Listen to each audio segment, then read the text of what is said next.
down here anyways. Everybody just fucking left me. Like everybody left you to go to the room next door. Yes, it still happened though. Okay. All right, I think we're ready. We're good to go. I have it live. Hoorah. Well, before I start, Shiv, any opening salvos? About what? And do you have to record now? It's just kind of using it as your little warning, like the red light is now recording, so Yeah, at your own risk. I'm sorry. Well, Unless you to the start with 2 people, like that doesn't make sense to me. But Mason's always a bit of a Yeah, he's always a little bit late comer, and Mason is kind of busy, so we kind of set it up for, Mason or Sil to be away.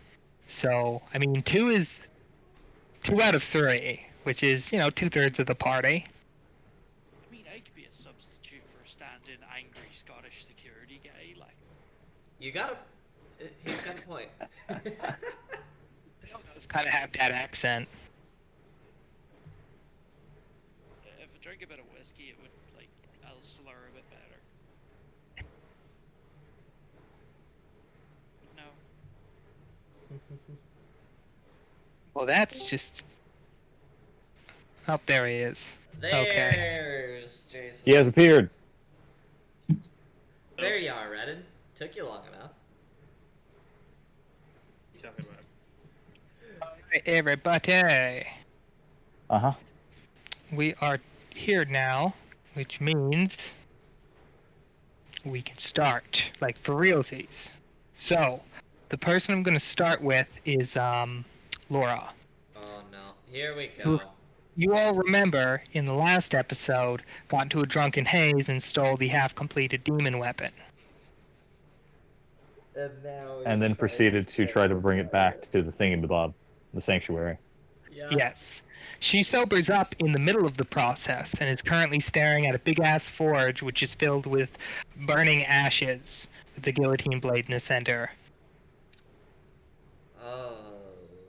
What? Where you wake up, in a dead crypt. You don't know how you got here, you don't know how you lit the ashes, you don't know what's going on.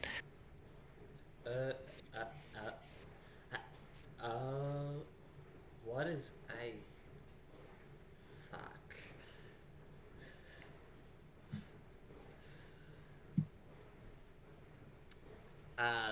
Laura is going to examine the area because she is at a complete loss.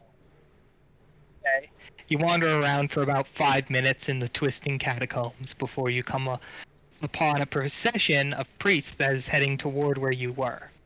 You can tell because you run smack dab into them. Follow them for about 30 seconds and they turn the corner you just did. Fun. Yeah.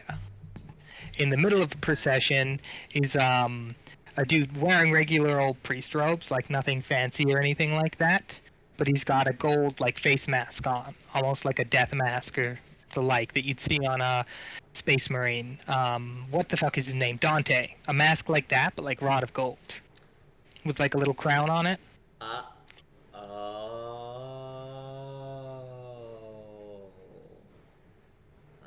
see what's going on now. Huh. So, just to let you know, you get kind of brought up to speed on what's actually the fuck going on by whispers in your ear. Multiple different people for that matter. Kind of maddening at first. That's not creepy at all. They explain, through very vague means I might add, again half whispers in your ear, that it started. And that, the whole process of sanctifying a weapon takes a fucking long time, so... Oh dear. Yeah, you're not needed.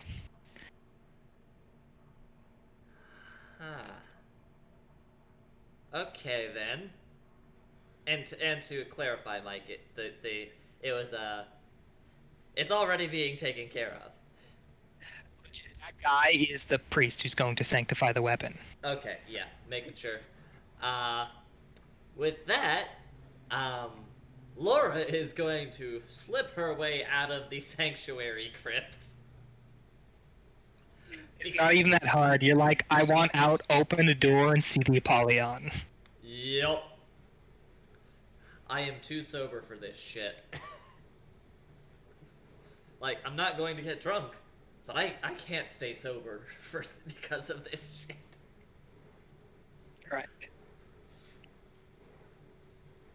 So, you are all gathered on the Apollyon, as of now. Just to let you all know. Okay. Everyone's back together again. Just in case some people were, I think Redden was down on the planet last episode? What's that? I can't remember, so I just clarified to make sure in case. Anyway, everyone's back on the Apollyon, so feel free to kind of I guess talk to people, do whatever. But Conrad, you, if you're there. Hello? Conrad? Muted. I gotta wrestle with Discord's new interface. Oh, sorry. I haven't got an update yet. That's kind of cool. You have the list of like the targets the Barnabas's team has been collecting. All two of them. Yes. And it's being expanded upon. There's a third entry. And Oh, it's buddy. marked Alert High Priority. Nice. Yeah. What Like, is it? even got, it's a report about the first scouting party into the wastes. And the first fight with a real, actual, like, wild abomination. Mm. Which is to say, they got their shit rocked. Gotcha. Tends to be the way of it. Long story short, in order to make sure everything is safe for the... Jesus, my brain, 1 second. Okay, so it is the main supply train route. Jesus. And that is why they're asking you, and it's high priority, because without the supplies, the people on the frontier are gonna fucking die. They're gonna starve out and get eaten. Okay. So the whole thing that kind of got attacked itself was a chimera, a squad of Clan of Wonder, their attached guardsmen, and the 2 non-military supply trucks, Gotcha. which were filled with food, water, stuff like that. It's marked for you Okay. specifically at the bottom. There's a little side note from one of Barnabas's guys that says there was a high level of like warp corruption in the air, like physical. Like you would almost feel it, you know. Gotcha. So somebody was bending the warp in the area around the time of the whole ambush. So there is possibly a sorcerer down there. Well, the one idea that gets coined is maybe it's a rogue psyker on the planet that was never sanctioned or sanctified in any way. Right. But there's that's something just with that a shot in the abomination that's dark. weird. Right. There's nothing in the report that identifies the second humanoid figure with the abomination. No, there is the one abomination, which is why they're like, yeah, we can take them. Also, I'm going to assume that this ambush happened on the superhighway? Yes.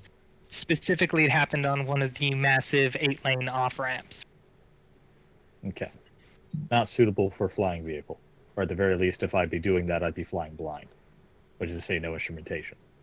Yeah, where they got ambushed was the actual overpass section where the highway passes over. You drop down, come down a little bit, and then like do another left turn and come under the whole bridge. And it spreads out from there. where they got ambushed was the very bottom, because that's the jumping off point where they spread out all of the munitions, food, water to the soldiers on the front line. Gotcha. Okay. So, Well, inform the party to come into the captain's little meeting room so I can debrief them about the situation. Alright. And then I do that, naturally. okay, so you all know what you were just told. There's a abomination that maybe used psychic powers, maybe not, to completely destroy a aid convoy to the front line for like munitions and stuff, supply train. I know I'm dumbing all this down, but it is kind of a big deal because that's really the only link between the hive and the front line. Right. Yeah, that's kind of important. As that is the first like big actually off ramp for that superhighway. So the next one isn't going to be for another several hundred kilometers. Oof. So it really is the only place that you could really distribute stuff and not use air assets, which is terribly expensive. Yep. And again, it happened on the first turnoff, so it's about, again, 100 kilometers, 150 kilometers outside of the hive along the superhighway. I was assuming it's still there by the superhighway. Hmm? But it's also assuming it is still on the superhighway. Well, just the spot that the ambush took place, like their last recorded contact point was there. Right, I'm just saying that Conrad's on. We have no idea where it's actually gone off to at this point. It could be further up the highway, it could have fucked off into the woods, it could have done anything. True. So, what Conrad recommends is that we are probably going to take something like an actual VTOL, well, basically a spaceborne Valkyrie that can go into atmosphere. That just carries us and our equipment, and is hopefully armed. And we're going to use that to try to hunt it, because Conrad should hopefully be able to guide it this without the use of instruments, and still be able to fly. Yay, ace. And then we can discourse the rest of the team, and I can still use the Valkyrie as heavy firepower and support.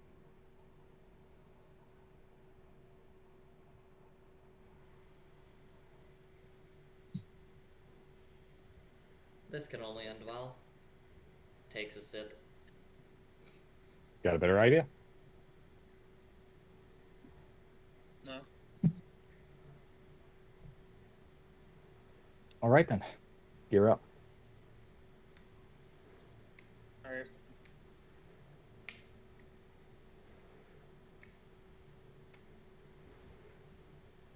Oh So- boy. You guys grab your gear. Just tell me what you're grabbing now so I can write it down on a little note thing or something, so I don't forget. Because I'm at that point right now. The usual long lays shotgun setup, and Use Skatari again? Or Yeah. knock off Skatari? Okay. yeah, discount Skatari.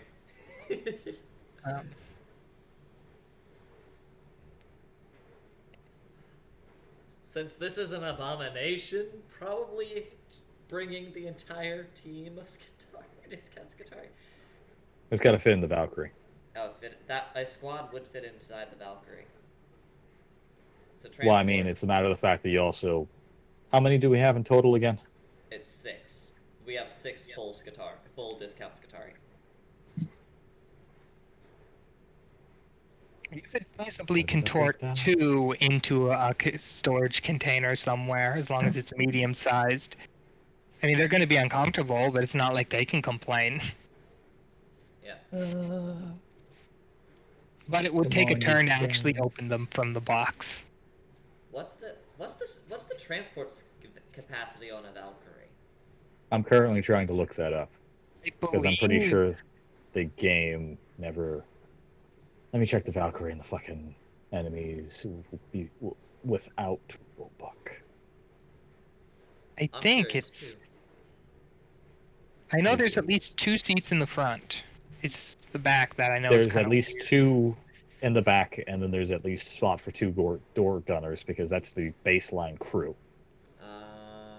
And for some fucking reason, the Valkyrie, despite being the trademark aircraft, is not actually has rules. I'm looking up what it is on the tabletop. That's what I'm trying to do. The Vulture is a gunship.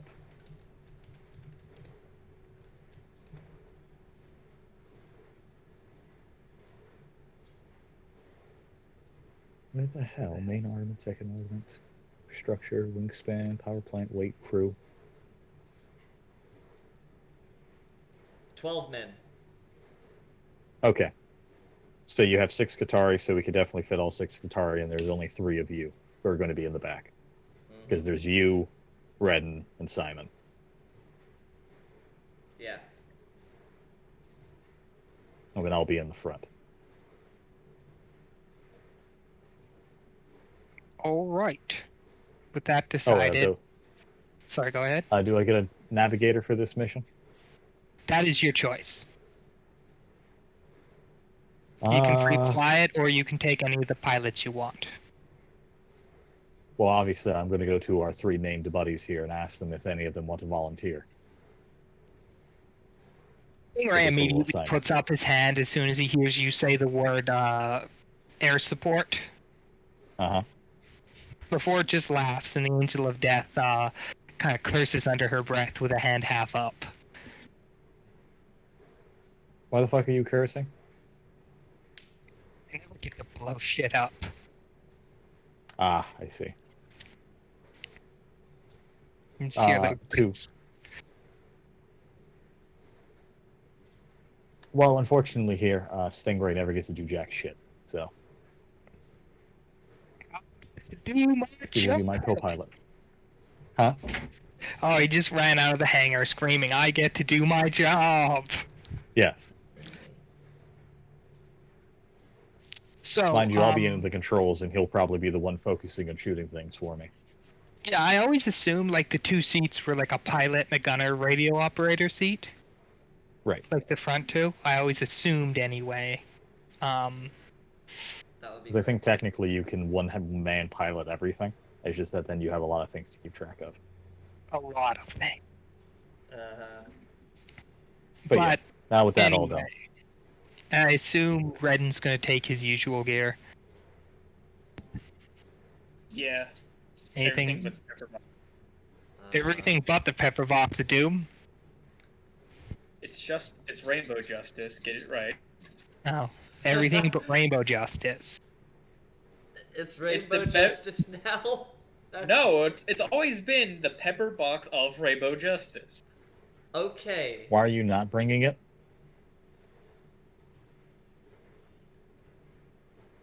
That is a good question indeed. Why are you not bringing it? Should just be an abomination, so. Abomination that may or may not be able to use warp powers or has a psyker supporting it. That is disturbing. Okay, I'll bring it. So, I'm gonna go ahead and declare that I'm going with the armored body glove for this one. Because Okay. a little bit, because I think I'd rather not be caught in front of the thing, if at all possible, in general.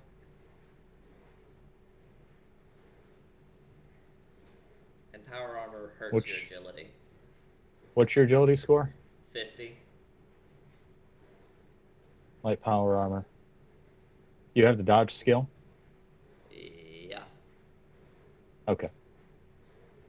Yep, you're right. Light power armor would cap you at 40, so you're good. So yeah. Hers does have the power cap, well, the agility cap at 40, right? I Mike? think so. Oh, Yeah, it has an agility cap. It's bulky. Okay. It's big. I just wanted to be sure before I told Sterling something that was wrong. Do you, instead of the armored body glove, because that is 3 to your. Well, no, it's only 2 for your arms, body, and leg. Can we get Laura some Imperial flak armor? So she has 4 to To everything. remind y'all that you That we do have- just have a crate sitting on the ship full of carapace armor and Tempestus Well, the gear. problem is that it still lowers her agility Oh, because yeah, that cap this is is true. 45. You know Yeah, what? that's still true. Flak armor, The Imperial but I'm flak spray armor- painting it. I'm spray painting it though, at least on the way down. Okay. You've got time to do that. Just remember, Sterling, that you now have 4 armor to all body parts. 4 armor, okay.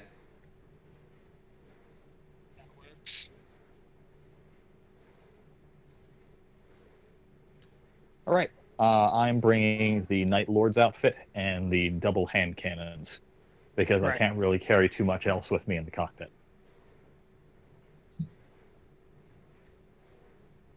All right. And hopefully I won't need the hand cannons. Hopefully.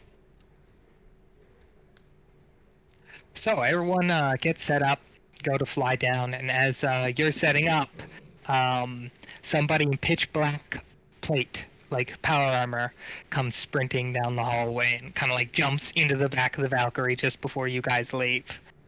Hello, Simon. How's Hi. Hey Shiv, Oh, are you there? Want to be a movie star? it's completely optional. I'm just saying, I'm giving you the choice to be the voice of Simon for this episode. Oh no. It'd be perfect. Oh, this can only end well. I'd like scared of it. Oh, okay.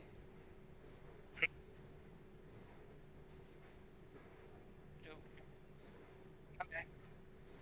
That's Well, fair. then he will, out of breath, go, "Oh, I made it." Wait a second. I just realized something. Yes. Where's the Space Marine that was tied to Laura's hip last session? Oh, Dante. Question. Where did he run off? Well, you don't quite rightfully know, as you ditched him out of this entire plane of existence, and you can only imagine the kind of existential crisis he's going through right now, but that doesn't really matter. Oh shit, I forgot Reggie. We forgot Reggie. Who's Reggie? The the guy that got stuck as Laura's acolyte by a roll of dice. Scutari, it's close enough. Or knockoff Scutari. I just feel bad for him because he's stuck twiddling his thumbs. Has he recovered from being knocked out, actually? I assume so.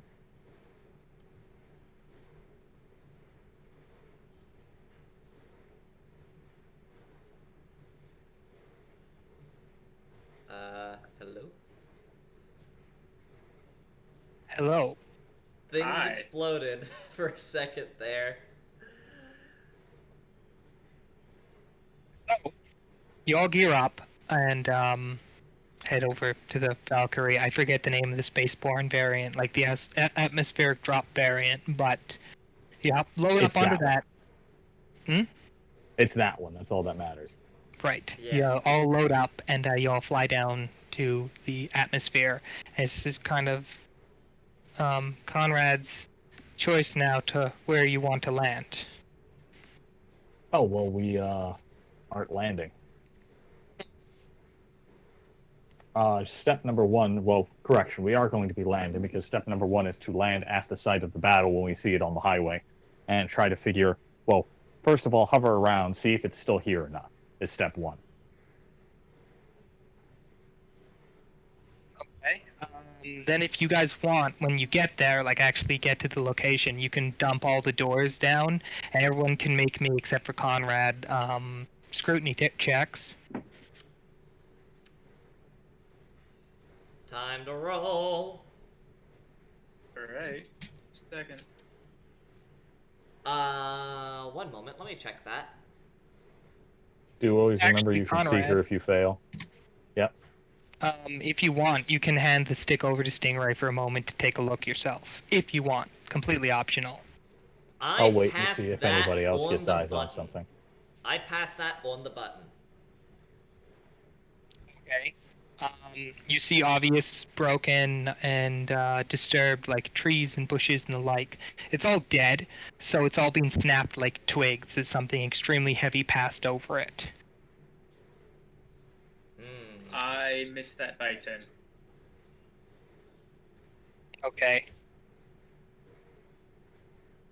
Okay. So, just to let you know, to finish what the little rant I was on, you can also see, if you look really, really closely, it looks like a tracks leading off, like crushed and squished and displaced dirt from like tracks running over it. Mm-hmm. Yeah, they lead away from the scene in kind of the same direction of all this stuff crashing. Joy of joys. So we have the tracks. It seems Mhm. so. Relay it to Also, to ask you, Conrad. does the atmospheric variant have the 2 heavy bolters mounted on the sides? I feel like bolters wouldn't be very useful in like atmospheric or space combat. So I'd say something like las cannons would probably be more appropriate. Uh, Or maybe Okay. the heavy bolters work, I guess. Well, I mean, you only open the side doors when you're in Atmo anyway. Oh yeah, I'm the just door asking guns because they are have... bolters.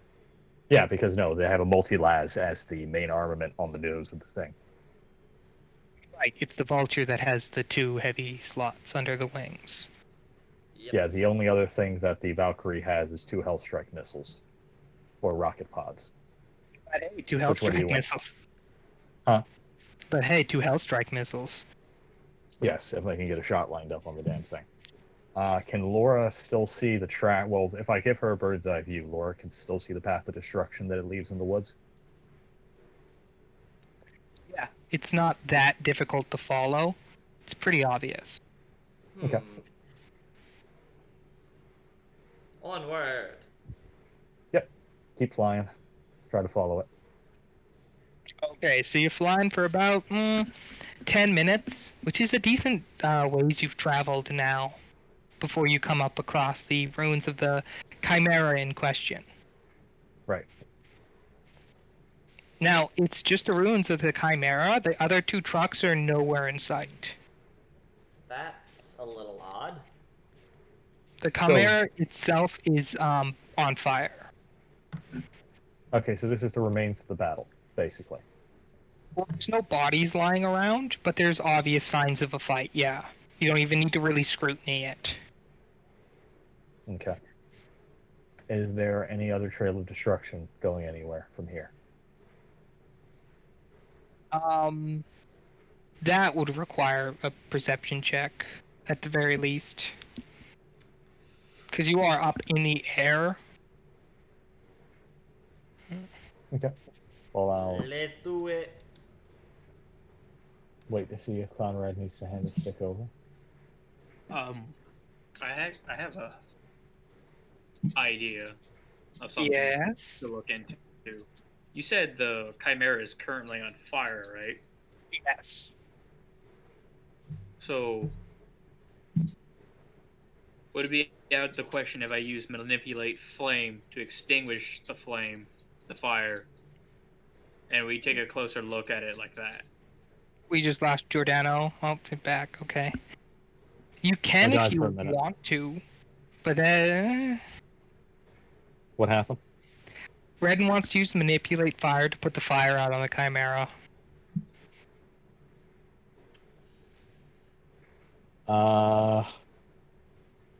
Does manipulate fire have the range for that? Not right now, but if you guys got closer, like a lot closer, in VTOL mode, he could do it. It's a I'm 10 going to tell meters Redden times. that we're holding off until we make sure that the area is clear of hostiles. Because I Alright. don't want that thing to jump out of the woods and hit the Valkyrie out of the sky. Yeah, Okay. that would be bad.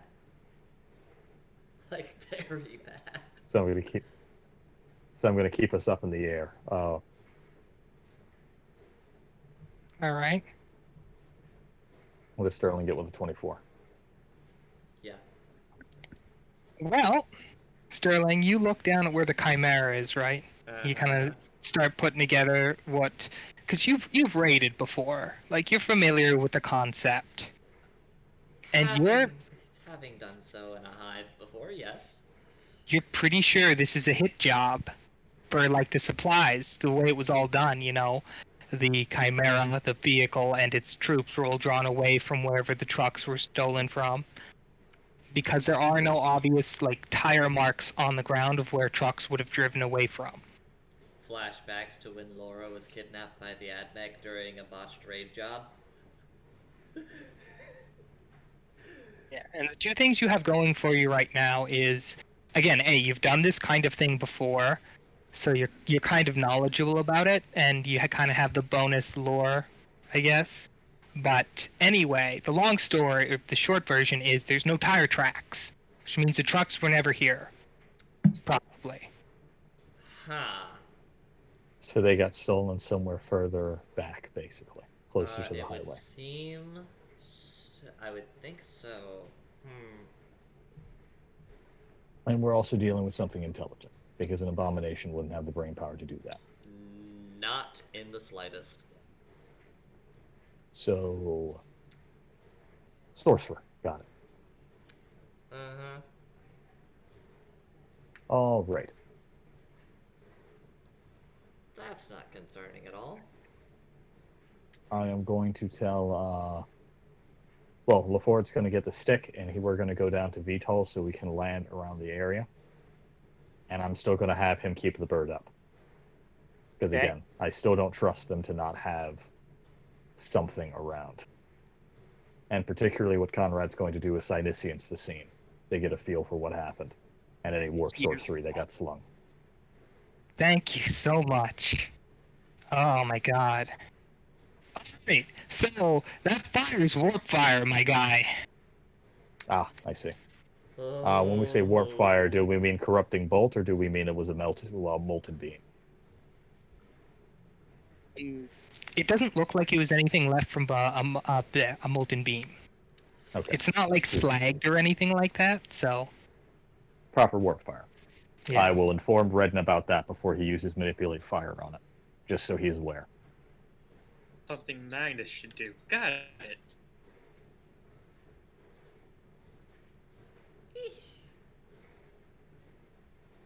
That's a... Say it again? I said, something Magnus should do. Got it. Probably. And beyond that, that Chimera's fucked anyway. Putting out the fire doesn't do much for us. We could, well, like, Can I get a feel for a taste of one of the gods from the scene? No. Okay.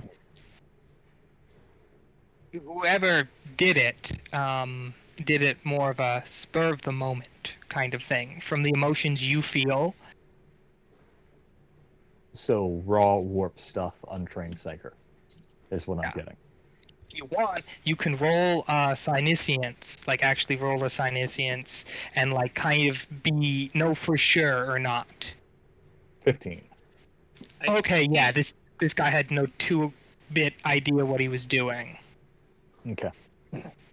Inform the party that we're dealing with a completely and utterly untrained psyker, who may or may not have an abomination somehow under his thrall. Which possibly means we're dealing with a Dark Eldar. I probably can't extinguish the flame, per se, but I could probably move it. Again, that's your prerogative. That Chimera at this point is dead. And now that it's been corrupted, I don't think we should put it back in service. Well, it's more like, see what we find inside of signs of anything. Okay, that's fair.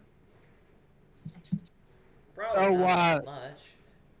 Simon's kind of been sitting here for a while, kind of just staring at the warp fire. Okay, what's up?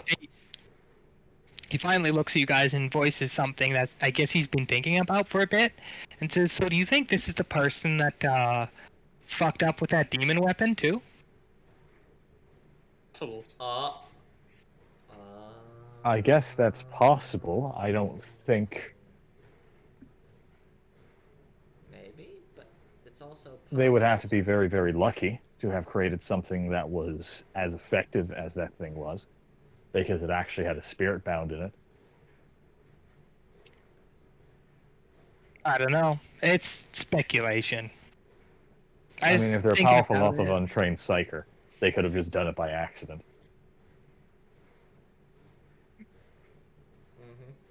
Either way, I guess it's not important. It gives us a better idea of what we may or may not be dealing with. Anywho, we only have so much fuel and so much daylight. Right. So Anything when, else any needs to check for this scene before we move on? I'm asking the party if there's anything that we want to check before we move on. No.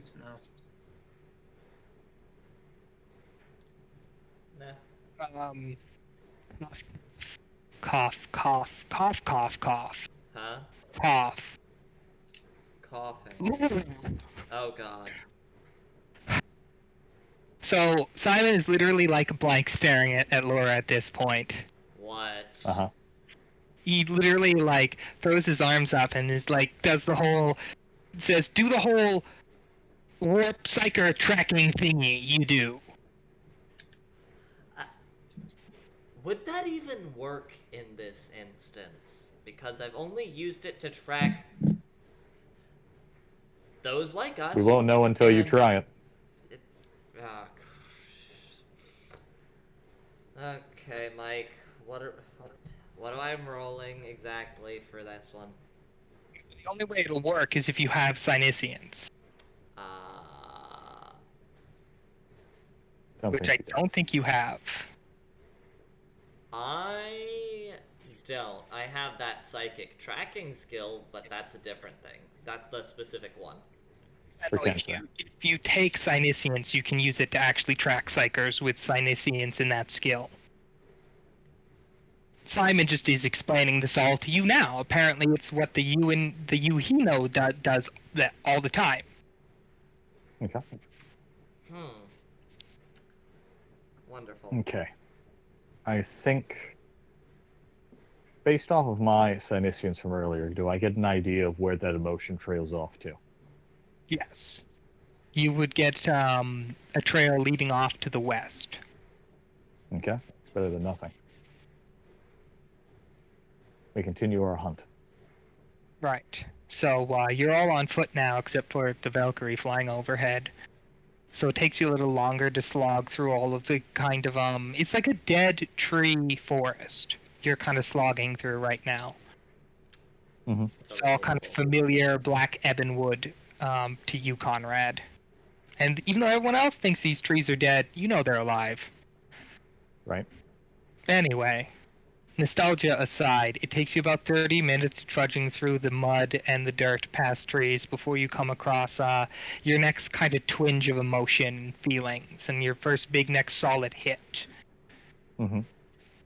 which is an abandoned campsite where there is a metric fuck ton of discarded, specifically the rations you guys had sent out in water that is being eaten or drank. Somebody gorged themselves here, and you can feel that same kind of satisfied feeling rippling through the air.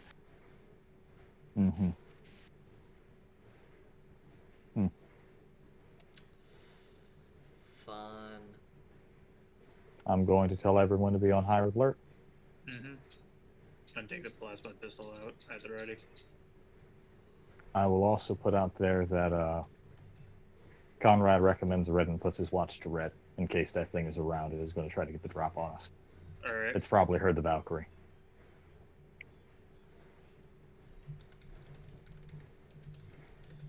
Speaking of the Valkyrie, you do get a little call from Stingray over your bead, which is he doesn't have an exact line of fire to you guys. Okay. But it looks like the trees thin out in the next 200 meters or so. Okay. No. So- Can I get eyes on what he's talking about? Yeah, if you actually look in the direction he's talking about, you can see the trees slowly thinning out. And there's a little I will dip inform- that kind of goes down into a cliff. As we get closer to the campsite, I inform the entire party that if anything comes out and ambushes us, we fall back and try to make it to that clearing so Stingray can give us clear air support. Yeah. That works. Make it up to the campsite, start investigating. All right. Having at least one of the hand cannons out.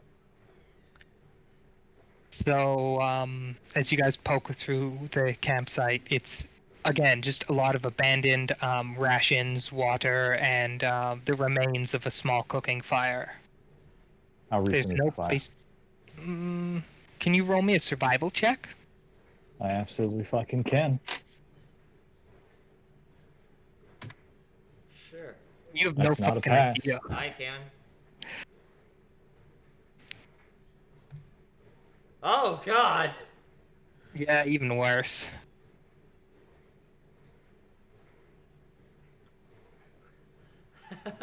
Nope. Wow. So, no idea how recent it is. Scrutiny of the camp. Look for tracks again. Look for any sign of how recent something has been here for. Okay, roll it. That's pass. Oh, okay. Okay. Well, I guess Laura sees the footprints.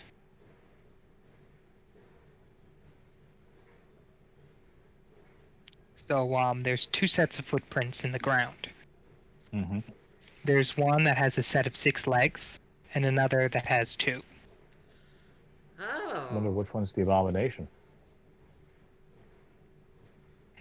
That's I lovely. wonder which one is the abomination. Looks at the one with 6 legs. You never know, that Hey. could be the Psyker. Hey, Dark Cuddly Elder are stick. weird, okay? They are. Tell me about it. I don't like things that scuttle. So which way are they going? Or did they go, I should say? Yeah. They headed away from the clearing toward, well, like they head toward the clearing, but they run along the actual cliff edge instead of going down. Hmm. And if you guys choose to follow along that path, you will follow them to the point where they actually go down the cliff, Gotcha. This. which is a part where it kind of all meets in a kind of dirt hill that you can walk down. There is one last standing order I'd like to give, which is I want to tell Redden something. Hmm. Which is that if it comes down to it, right? Right. Can you basically make a smoke signal? I.e., burst something into flames to where smoke goes up and Stingray can identify it and shoot at it. Maybe? Okay, well, then... If we engage hostiles and it looks like we can't take it, try to do that. Got it. If I may, Simon kind of pokes his head around a tree. Oh yeah, you're here. You have smoke grenades?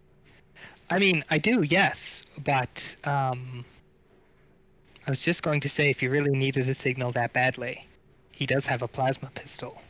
Although I do have smoke grenades, yes. What color do you need? Red, gray, or white? We probably want red, because again, the problem with the plasma pistol is that gives Stingray a half second in which he knows where we are, but the smoke will linger.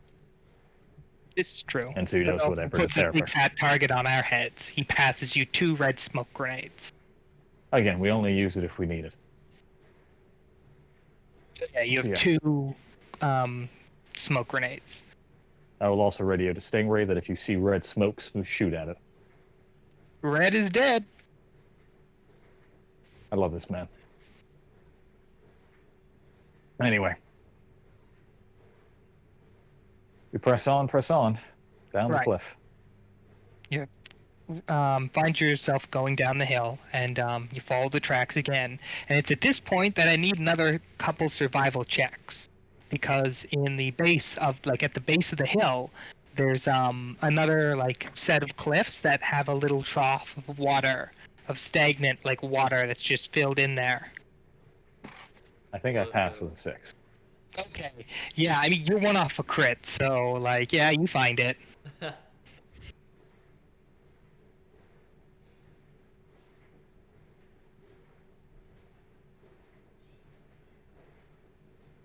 Hello?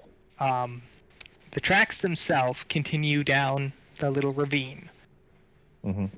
Following it down, you get to what is a cave. Nice. Yes, but it's not a large cave or a deep cave.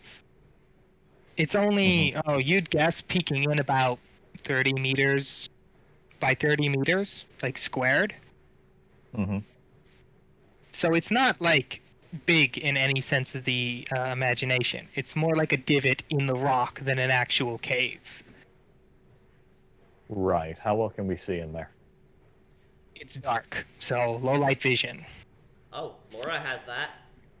I'm pretty sure everybody has that in some way, shape, or form. With a I snipe think- hood, yes. I think. With, And you have your lenses. Yeah, I think with that I just outright have dark vision. Yeah, you Yeah. have like the ability to go between low light and then infrared. So So nobody has trouble seeing into the cave. Is there anything of note? Yeah. A six-legged Eldar abomination and a psyker. And he's wearing like the actual psyker robes. Oh. mm-hmm. And they're both stretched out sleeping Oh no. because they food comaed. Who would have guessed? Excellent. However, Conrad, Mhm. you do kind of feel that weird feeling of the veil between the warp being very thin here. Which is to say that if he slings around too many psi powers, he can open a rip and a demon can come through. You already have that like eyes on the back of your neck feeling like there's already a demon watching. Excellent. You're not sure 100%, but it's you know the feeling. I'm gonna confer with Alervian in my head if he feels the same thing. I mean, I feel a demonic presence, but it definitely hasn't been able to pierce through into the mortal into reality yet. It's waiting. Waiting. Probably for a moment Alright. of weakness from this young chap here. I am going to go ahead and, confer with the group for a moment on the outside, being as quiet as possible. Making sure we're still a few hundred, about 100, are we like 100 or so meters away from the cave at this point? We haven't approached it? Yeah. Okay, I'm going to confer with the party and basically inform them that I feel that there is a demonic presence here and it's waiting for a big enough shake in reality to make its move. So we find ourselves in a interesting situation. So we could lob a choke grenade into the cave, incapacitate the psyker, and try and kill the abomination before it can get out the cave. I don't think that sounds risky. The way I see it is that if we're going to go aggressive, we blast the psyker with everything we have first, before he can get a spell out. Real quick. Hey Magnus, do you feel the thing that's watching them? Yeah. How worried should we be about it? It basically equates to the demonic version of a peeping Tom. Mind you, that peeping Tom could possess the body of the psyker if he's not careful. So Which if will we be. kill the psyker fast enough, no problem. The only other option I see For a is while. if you... It just comes down to the fact that we need to make sure spells aren't slight. Because he's waiting for the veil to get weak enough to try that. Hmm. The other thing I see is if we so choose, we can try diplomacy.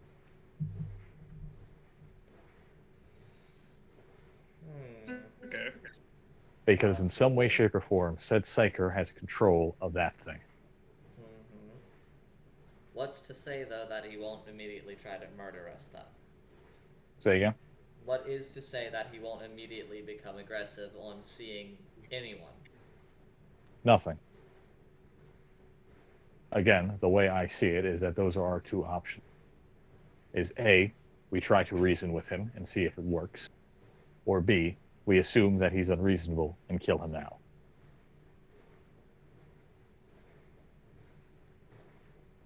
I am personally leaning towards I try to make contact with him and have you all in an ambush position to blap him if things go wrong. Fair enough. And beyond that, the watch is set to red. So,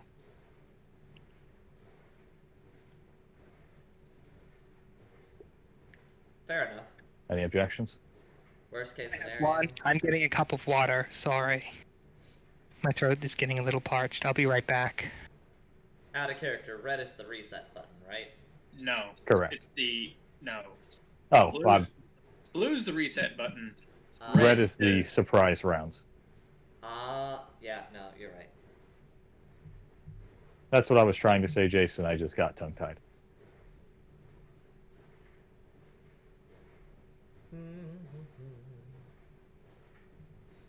Again, red But yeah. stop right there. I'm never gonna find a use case for my choke grenades at this point. Actually, you might. He's got everything's frozen. Run in, drop them there, pull the pins, run back. I got the agility. Really, for choke it. grenades are going to be more useful when we're dealing with a large number of enemies we can't deal with conventionally. Yeah. Like, for but- example, if we're going through a guard building, and you can throw a choke grenade into a barracks to stop them from being able to arm up, stuff like that. Yeah. They also are great for making it to where people can't fucking focus. What Oh, you well. can do Is Sorry for interrupting the lesson. What you could do for future reference, make a little mechanism with a timer on it that pulls the pin and just plant them in said guard barracks. That Theoretic guard barracks and choke grenades aside. Yeah, I think what's about to happen is that Conrad is going to, because the robes are, the Night Lord get-up is basically just a set of robes, right? It exists in kind of three states, kind of like a solid, a liquid, and a gas. Okay. The robes are the liquid state. Well, basically, I'm going to say that Conrad likes to keep underclothes on for the most part, Right. and so she is going to take that off and be in a muscle shirt and basically a set of pants. Because she doesn't need the extra intimidation factor from the, whatchamacallit, the robes. Because we're going to try to talk to him first. Muscle shirt and cargo pants, just like everybody else on this planet. I mean, if I've been out surviving, I'm not exactly going to be living in luxury, right? So, Okay. So Yep, that's the strip down to established that. plan. strip down to that, have one hand cannon behind me, have the other one in my hand. Well, have the other one on my hip. Okay. And have everybody else in ambush position, is the plan, as it were. Yep. So the other Oh. two will be stacked up on the door, or not the door, but the cave entrance, like on the outside, so you can just lean in and shoot. Long ways because felling 4. Right. I will also give the one of my 2 smoke grenades to Redden, because I assume Redden is going to be getting up close to the entrance, right? Yeah. Yeah, if I, for whatever reason, don't have the time to drop it as I'm running by the cave mouth, you can go ahead and throw it.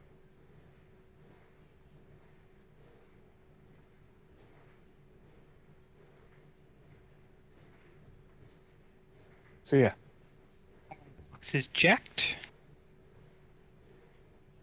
Conrad is going to go up into the cave entrance and still make sure that she's basically 30 meters away from the psyker. Okay.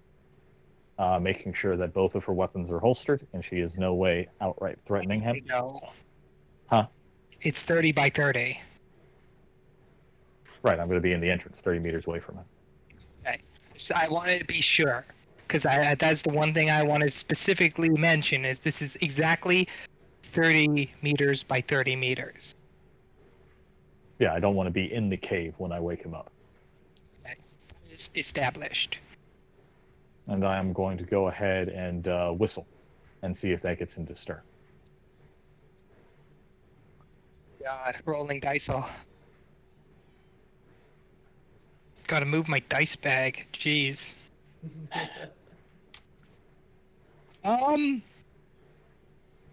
Yeah, he wakes up. Oh, he's kind of groggy. You kind of hear, Hi there.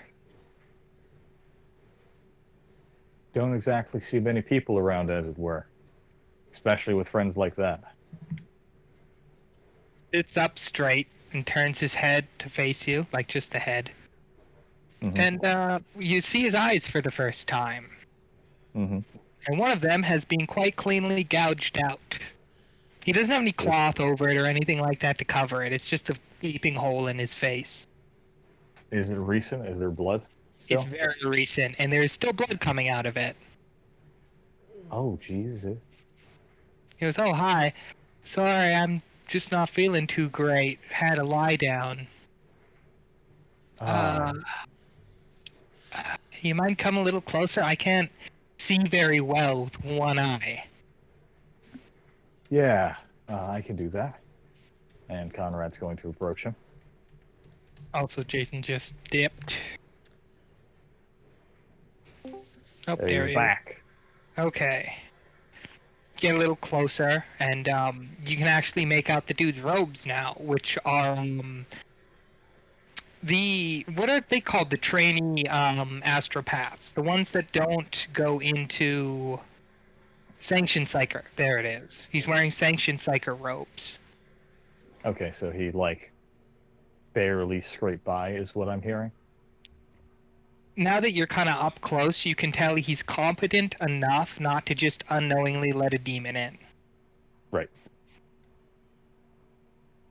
Okay. He's being very calm and very pleasant with you, very polite.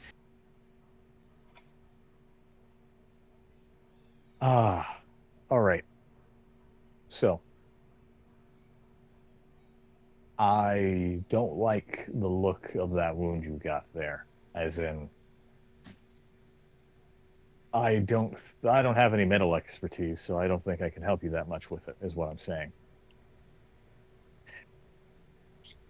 Finding somebody with medical expertise out here is kind of hard. I mean, as long as I can get blood, my type of blood, I won't bleed out, so... To ask, is there a reason you're all the way out here by yourself?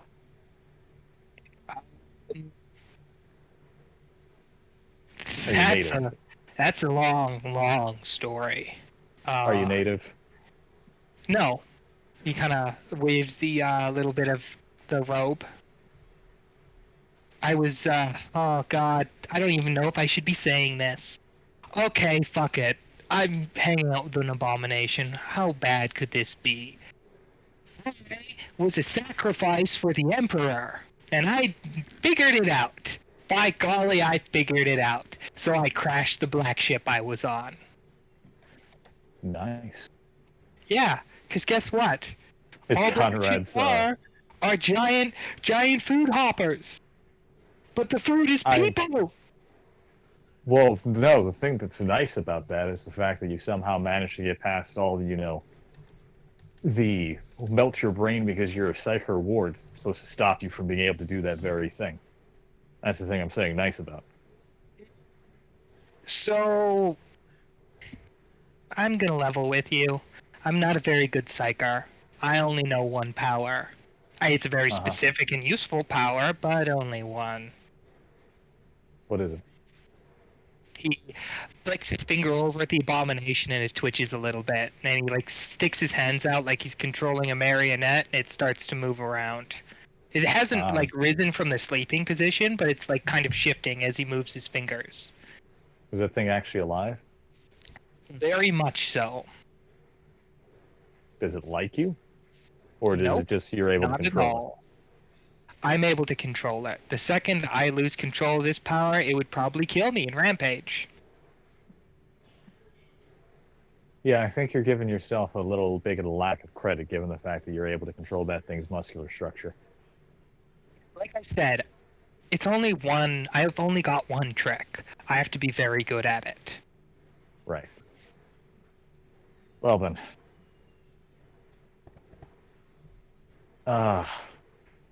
This is working out a bit better than I expected it to be frank with you.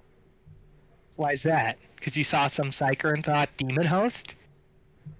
Well, I know there's a demon who's waiting for you to fuck up. I can feel him. That asshole? Yeah, he's been following me for like 5 days. I'm surprised he hasn't given up yet. He's pretty persistent. Yeah. I have a buddy. I can come to get in here to have them patch up your eye, if you don't mind. Oh. Okay. I guess.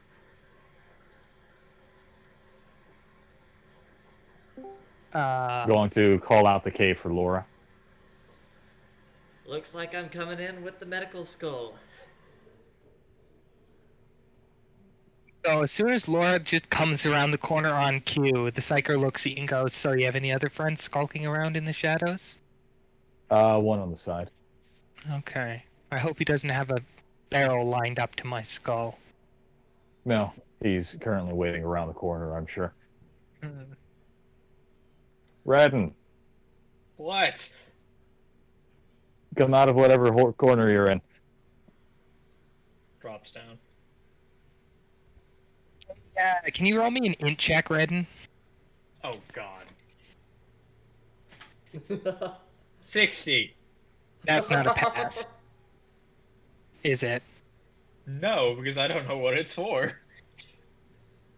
It's, If it's like, raw int. Yeah, it's raw int. Should I fade it and re-roll it? What's Just your to let you intelligence? know, the reason why Go you ahead. roll is because you have a feeling in your gut when you see the guy. You get Okay. this feeling, which is what spurs the whole. Why do I have this feeling? Alright, I'm gonna fade it. Let me double check that. I think it's Oh, very that's close right. to a pass. No, that's right on the money. It's 42. Nice. Okay. The Yes, answer you is do know this universe and guy. everything. It's the answer. Who is You this do guy? know this guy, Redden. Uh-huh. You met him once when you were both very young. Oh. What do you mean? He was on... What? You only knew him for about 2 weeks in passing, but he was basically a stowaway on your ship. And then the psychers found him, rounded him up, stuck him on a black ship, and shipped him away somewhere. And you never saw him again. Oh. So let's see. Medkit. Yeah, he has a pretty gaping eye wound. It's going to be like -30 to patch it up. I'm pulling up what's my superior Kyurgan stuff real quick. Because I think do it makes have- it to where you don't take... I don't take penalties. I think it actually It's helps in always- this specific situation. I think it helps you with heavily wounded people. It always counts as lightly damaged. So yeah, she doesn't take negatives, basically. Great.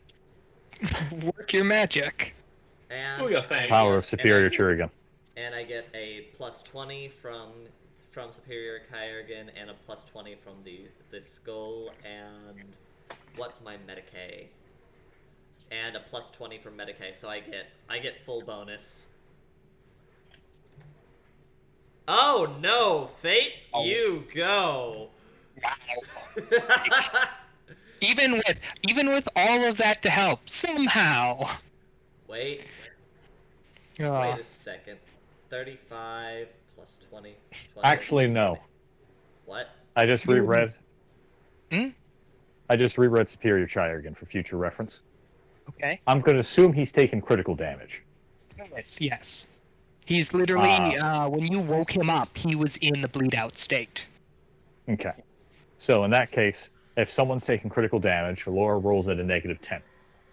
And that's what the plus 20 accounted for. Any other situation, if they're not in critical damage, he gets the plus 20. Okay. Okay, so He was in critical damage, that's why he was passed out. well, the reroll saved him. Right. Well, after you patch him up, you get his full story. Mm-hmm. Which is the demon that's been following him possessed a whole bunch of people and attacked him. Gotcha. And the descriptions of his aggressors definitely sound like the Lost Squad.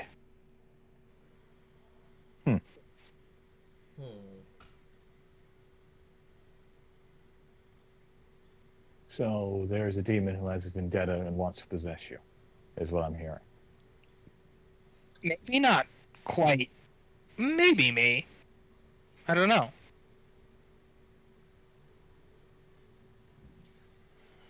Well, He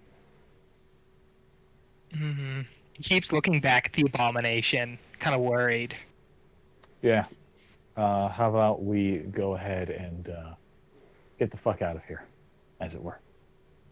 Right. Let's go. Oh, by the way, you'll get my full story as soon as we're in a safe place, but you should also know that we have a Valkyrie. Who are you people? Again, we'll tell you that later. Oh, golly gee boyo. I land on a death planet, or quarantine planet, and I find neighbors, except they might not be... Oh, it's 10 tons Well. of fun. What did he say? They might not be what? He just stopped himself mid-sentence. And he's like, I'm not going to continue down that line of thought. Well, the only thing I feel comfortable with telling you right now is that you do have the pleasure with talking to the current planetary governor. So. That Chimera you hit was my supplies to the front line. Or I suppose they hit you, didn't they? To be honest, I was eyeing them up for about an hour before the demon made his play. And I was probably going to steal from them because, well, being honest, I was starving to death and sick of eating screamer rats. Don't blame you. So, But yeah, let's kill that fucker. I recommend you get a safe distance back, as I imagine he's going to be pretty pissed. Oh, as soon as I move 30 meters out of range from him, it'll drop the actual possessing effect. Yes, Laura? Can I do it? Oh, this is going to be a full... I think the moment it starts to get really hurt, I don't know how much control he's going to have over it. I think this is going to be a big blowout, drag-out fight. Mike? Yes. I'm willing to take 6 points of fatigue. For the sword. Oh. How are you gonna do that thing? Volio Geo Whiz. Okay, well, this is fucking... If Laura does that, Conrad's just going to look at the guy and go, get... Might want to take a step back. No, Yeah. as soon as Laura channels her inner glory and pulls out the gold pipe, he starts foaming at the mouth and passes out. Oh. Yep, there he goes. Literally thud, and then you hear the abomination stirring. And smack it over the head while it's still surprised. In that case, I'm gonna grab him and pull him to a safe distance away from it. Thank you, Redden. Strength check me, Redden. Laura, you can roll me a strength check too. Or weapons check, sorry. Weapon skill. Jesus, yes, sorry. What is wrong with me? Attack plus surprise. So. Does the watch pop, by the way? I was just gonna say, I heard you guys talking about earlier if it was red or blue, and I thought it was red. And if it is red, then it will pop in this instance. Okay. Bam! Watch pops. And also, those are both hits, and she can only That's- single attack. So Yeah. 2 attacks with flaming pike, glory, or whatever. Yes. So you roll me 3d10 plus 5. 3D. Plus her strength? Question mark. Or is the 5 No, counting for her strength? The plus 5 is the bonus to it. If I added strength on top, I'm pretty sure it'd just be too nutty. 3d10 plus 5. 23.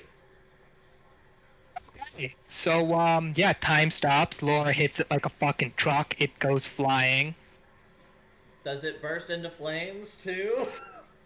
No, it does not. Aww. Okay. Time stops. There is no flame. Oh, fair point. Right. And the only reason why you know it's going to be careening back is because when time is stopped, thanks to your new gadgets you all have, you kind of understand naturally where the flow is going to progress. So if you hit something, you know kind of the trajectory it will take. You don't need to sit there for 30 minutes doing complicated math. Right. I'm gonna punch it from down low. It's gonna go up. So time is currently stopped, and we all have surprise rounds, yes? Yes. Laura just Okay. used her red and threw the guy away, so that means that's a whole action because he's moving and dragging the dude. Yeah. Pretty much. Yeah. All I had to say on that fatigue, though, ow. Yep, have fun with Laura dealing with that.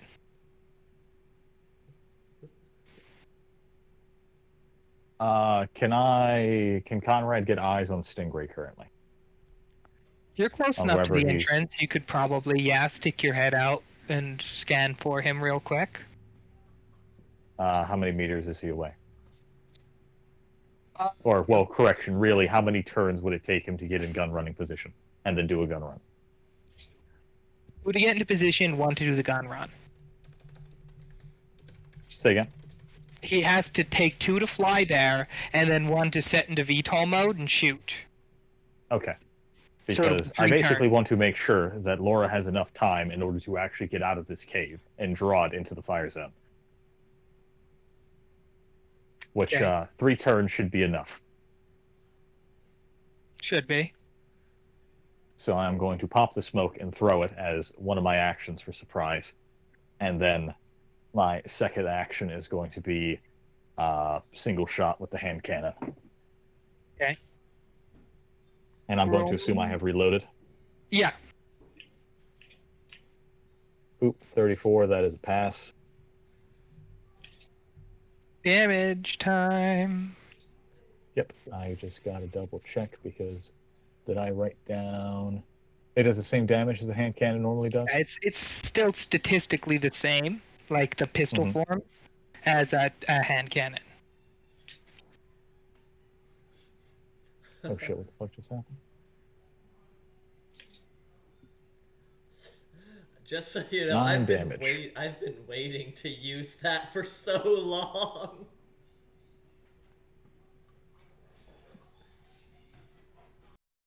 And now you 9 only have impact damage to the chest. Yeah. So you hit him in the chest. Just to let you know, Sterling, you Ah. have 2 more of those before you're so burned out you just pass out. Oh shit, it's no longer I die if I use it more than twice. A little stronger. But if you use it the 3rd time, you're out. Like, you're just into critical damage. Okay, so I'm assuming that it's 4 fatigue now instead of 6 because I die if I go over 12. Yeah. Okay, I'll take it.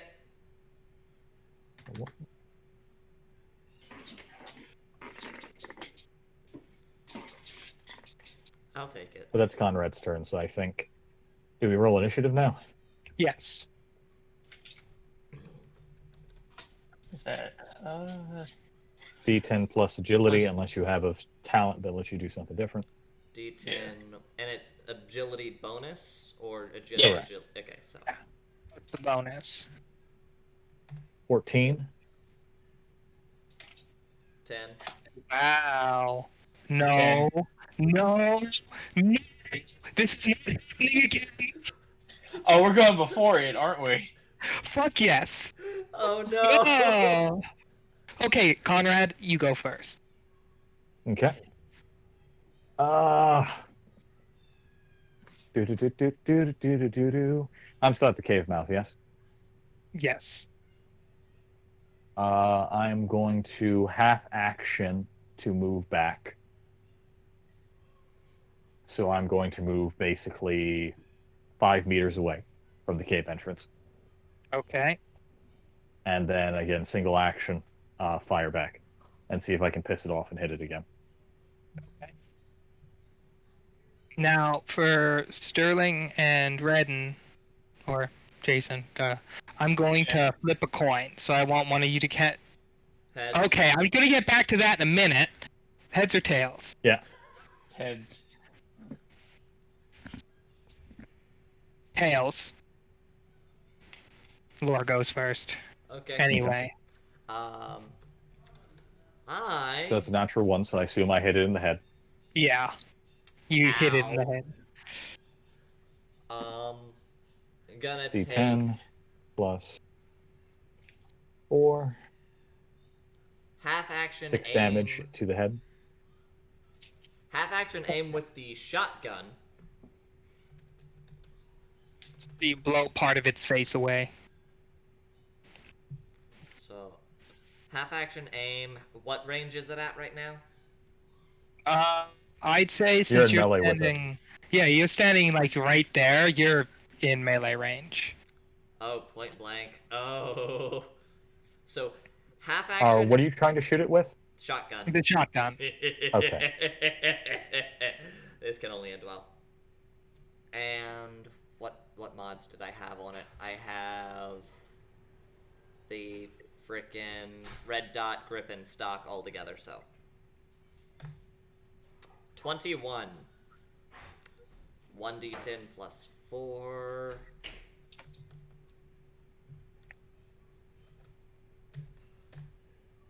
And going to use my remaining half action to run the fuck away.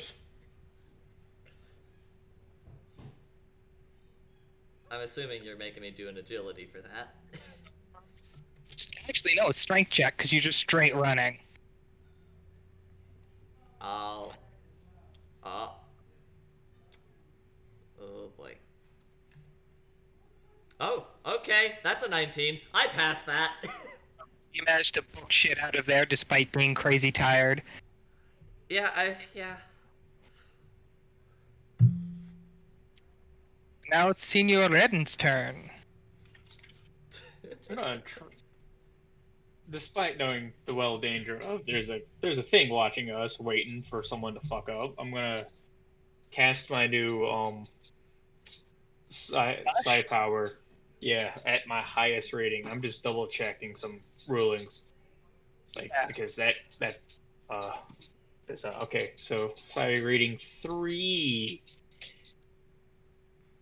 It's a opposing willpower test. Okay. You an abomination. Yeah. Where's Discord? There's Discord. He didn't pass. What? He didn't pass. Well, Alright, Red cool. still has to roll to see if he passes. Yeah, but I If mean they the number both he has fail, to beat it's- is 82. So. Well, no, if they both fail their willpower check, they're both fucked. Oh, right. Oh Yeah. no.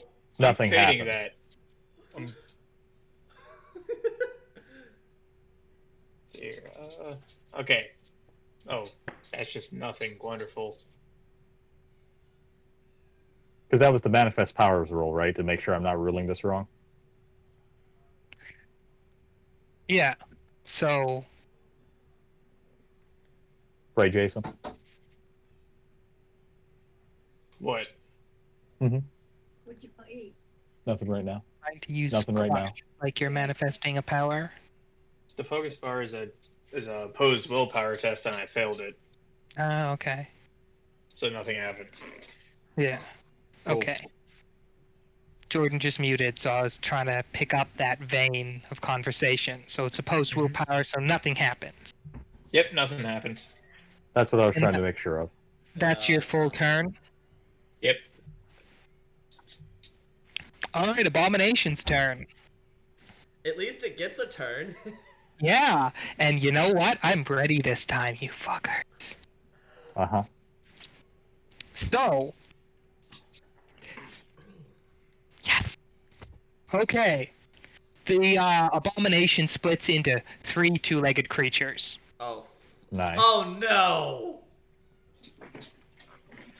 I know exactly where this is going, and I hate you, Mike. So, yeah, Okay. and each one of those 3 horrors will take one of the Abominations will be attacking each of you individually. Oh, Okay. wonderful. Yeah. So you're getting charged. I use my Insane reaction to fucking dodge. splitter. So do I.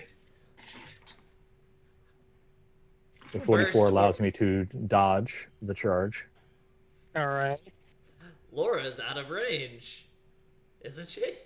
No, you're point blank of the first one. It doesn't even need to charge you. You said. Yeah, it doesn't get the charge bonus. It just Wait, gets to you did attack. run out, right? So Yeah, it would you be did. charging you. So. Sorry, I totally I'm forgot ready. about that strength check. Okay, cool. Unexpected character. Yeah, I And the like, command was ignored, red and dodges. I like yeah. it.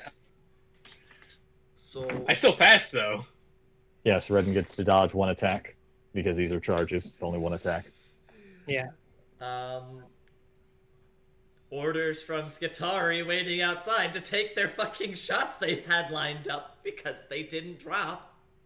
Thank you for finally ordering your autonomous slaves. But it's a little late for that. The Abomination's still gonna have his turn, though. I am still making that dodge check, don't worry. You probably have to wait until your actual initiative to do that at this point. I know. Yeah, no, he needs to cover the distance, so... Anyway. Now, the 2 that are... You both dodged, but they're still within melee distance, so I believe they still get an attack. They still have 1 full action left. If they're doing charging, Charging is broken. it would in be this their game. entire turn to do that because they move and then make a melee attack. Okay.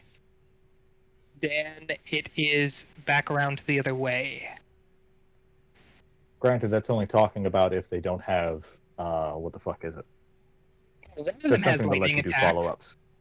I think his lightning attack is what you're talking about? Fighting attack lets you basically full auto and melee at a -10. Then no, they So don't. next turn, it's going to be terrible. Yeah, they have Well, lightning really, attack. would you... So here's the thing, Mike. If you want to redo that turn, they don't charge us, they walk into melee and then lightning attack. Because charging is a single attack, and if they have lightning attack, they want to do that. Okay. Then I will just do that instead. So yeah, basically, you just have to count how many degrees of success they get, and then compare it to ours. Conrad has 1. How many does Redden have? I see here. That's 1 for succeeding, and my ability's 40. That's 4. Okay, so Redden can dodge up to 4 attacks. Conrad can dodge 1 attack. Guess what? It doesn't matter. Oh, They both okay. only got 1 degree of success. I tried to help, okay? I know, but I just rolled both, and they both got 1 degree of success. So I just... Nothing happens on their turn. It is now back to Conrad, Yep. I believe. Who you're face to Yes, it face is. with a now split Abomination. Yep, as I am in melee, and I guess at this point, if there was ever a time to spend a fate to manifest claws so I have a melee weapon, it is now. Now, do you have the stats for those? You said that they were power fists, mechanically. Yes. I just want to make sure, because I think I saw a Power Claw somewhere in one of the rule books. I just want to make sure that that was iterated, that they are using the Power Fist. Yeah, no, there are no power claws except in Deathwatch. Yeah. Okay. Either Deathwatch or Black Crusade. I have to go through Black Crusade to see if they actually have power claws in them, but anyway. Let me just double check the power fist. Power Fist is 2d10. So, let's go ahead and make a melee check. That's a failure. Womp womp. Does it take an action in order to pull them out? Yeah, it takes yeah. The whole gun takes what, a turn, 2 turns to reload? Is it? No, this is melee. I did a fate point in order to pull out the claws. Oh, right. Duh. So I'm asking if that takes an action, or a half action or not. Yeah, it would take half action to actually like swap over to the claws. Okay, in that case, that's my turn. Okay. There is lightning claws in Black Crusade. Send me the stat block, please. Oh, do you? Well, I mean, I just want to see it. Yeah, as long as it's not too bullshit, because I mean, Space Marine stuff is kind of OP, but I digress. Wait, hold on. For now, it's a big old claws. If you need damage and pin, it's 1d10 plus 6 energy, pin 8, power field proven 4, and a special. Just a special. Okay. Weird. I'll look into it. Is that a But anyway. paper book I hear? Nerd? Yes, it is. Yes, he has a physical Black Crusade book. And nerd. Anyway, on with your Laura? little combat. Yes, it is now Laura's turn again. Okay, now I see. Is it time for me to dodge or try to keep running like a motherfucker? No, it's your turn. Oh. You could do whatever you want to. The one abomination, like the one fragment that split off, is still sprinting at you full bore. All 6 Skitari, lay into him. Do the Skitari have a ballistic skill? Yes, they do. They have ballistics 35, and you know, one just of to them make has the long lays, the extra long lays still. Okay, make so my go life ahead and a lot- roll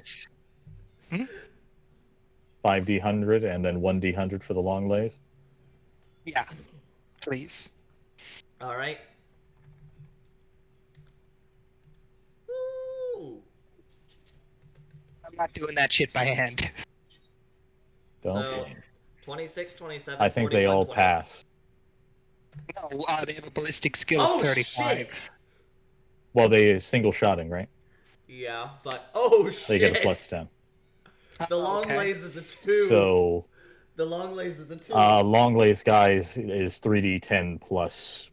What's the base damage on long lays, Sterling? Base damage is 1d10 plus 3 energy. So 1d10. So he's going to plus be doing 3. 3d10 plus whatever energy, what you just said. 3d10 plus 3. Oh! So that's 23 energy damage to the head. Ow. So, yeah, you basically flash fry the abomination's head. And there's just smoke. We went that far into its crit check already? No, it's still moving. Okay. And Okay. and It's what's just its the, head's being completely vaporized. and what's the And then you get the shotguns. and what is the profile for Shotgun? lasgun? Oh, it's the last gun, I'm sorry? The Skitari are all like basic bitch equipped right now, other than the special guy. D10 plus 3. No Okay. Yeah. pain. So I'll do. I have 4 passes, so 4 Just roll D10. 4d10 plus 4d10 plus 12. 3. 4d10 plus 12. Okay. That gives you the total damage. 36. Wow. If you want to be technical, what's its damage mitigation on the abomination? Give me a second for 16. Okay, so that would be, I don't think any of that gets through. Yeah. Because individually they're not doing 16 damage, I don't believe, except for the 8 maybe. Because the 8 would be +3. No, that still doesn't cut it. None of those get through. At least the long lays made it through because felling. Yeah, so it would ignore 2, so that means the long lays would have done like It's felling 4. 14. So the long lay still did 9 damage to its head. Yeah. Which is kind of why I was like, you know.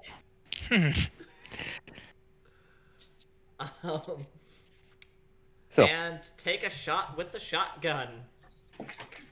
Real quick, Mike, Jordan, what's up? I sent the stat block. It's above the blue line, like immediately above that blue line in the first picture, and that's its special in the blue box in the second picture. Okay. That's a 7. And Basically, Mike, got built-in lightning attack. That's terrifying. Yep, nope, that's terrifying. You rolled a 7. And shotgun is 1d10 plus 4. Unless it's Righteous Fury. What? Unless it's Righteous Fury, it's not getting past its damage mitigation. Fine. Can still slow it down because kinetic dump.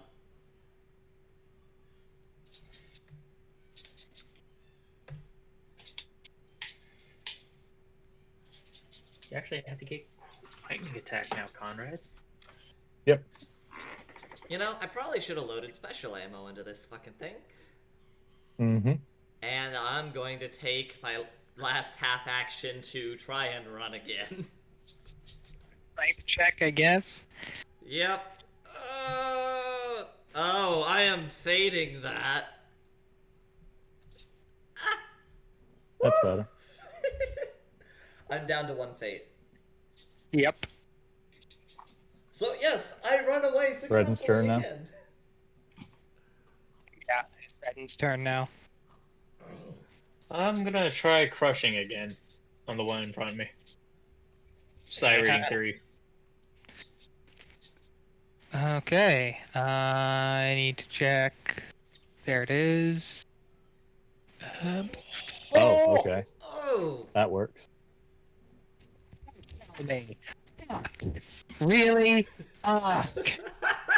roll the damage, please. He actually nailed the willpower test that time, too. He did it. He just Okay, didn't so- beat an 8. He just didn't beat an 8. He was about 30 off. Fuck. Pin 2, 1d10 plus 3, and snare 1. Oh. So that means it has to attempt an agility to move, if I remember correctly. Right.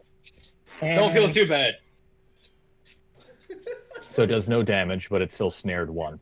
So it's at Yeah. a -10 to get out of the snare. If it was snare Yeah. 0, it'd be a flat check. Yeah. So, but I'll be rolling that on his turn. Yep, which is about to happen, in fact. Yes. Yes, it is. But first, you all hear the familiar sound of, the Valkyrie showing up. Uh-huh. And I was he going to still ask needs if that's... Hmm? I was going to ask, so it's going to be the next... Not Conrad's next turn, but the one after that is when he's going to fire, at the start of mine? Well, before, Yes. at the end of the Abominations, and when it's passing the mine, he's going to be able to fire? Or what? Yeah. He will be able to fire at, after the Abominations are all done their turns. Okay, then before mine starts. Yeah.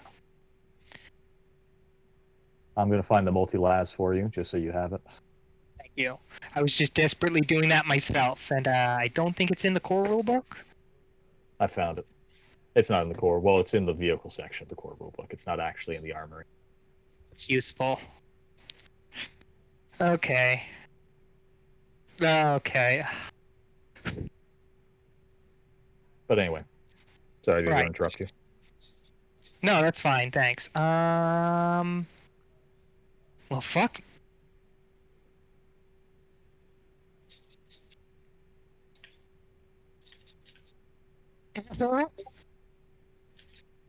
What? Say again?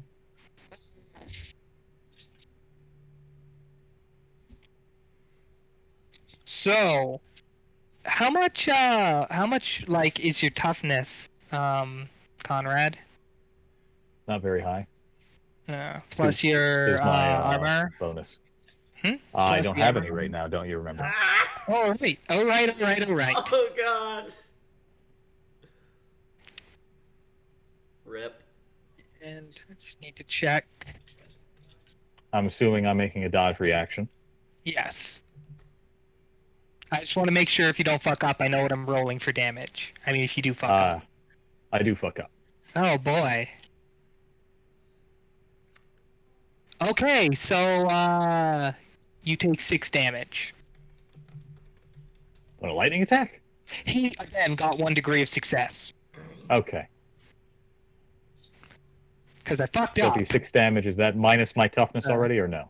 Yeah, that's minus your toughness. Okay, so that'd be down to that. Conrad is half health. Ooh.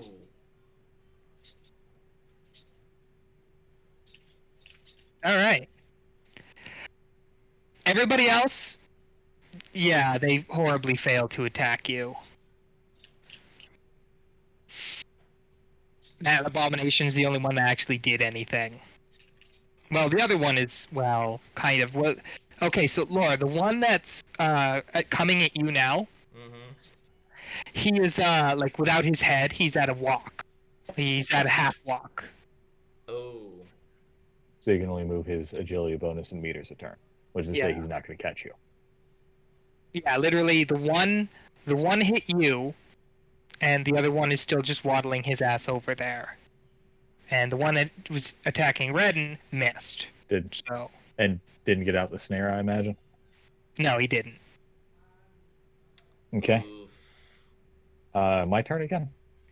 Nope. I get to roll for the one character I've wanted to roleplay as forever. Good, 28. Oh, you get Stingray. Doing this. Okay, so that Remember, is it's a full auto weapon, so for every degree of success he gets, that's 2d10 plus 10. yeah. Wait, how much D10 plus 10? 2d10 plus 10 energy damage for every degree of success. No. It's a yes. multi-las. It's deadly.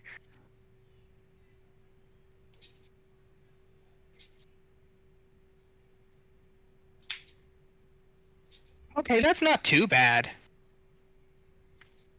Okay, so he lets her rip and aims for the one that's walking toward you, Laura. Mm-hmm.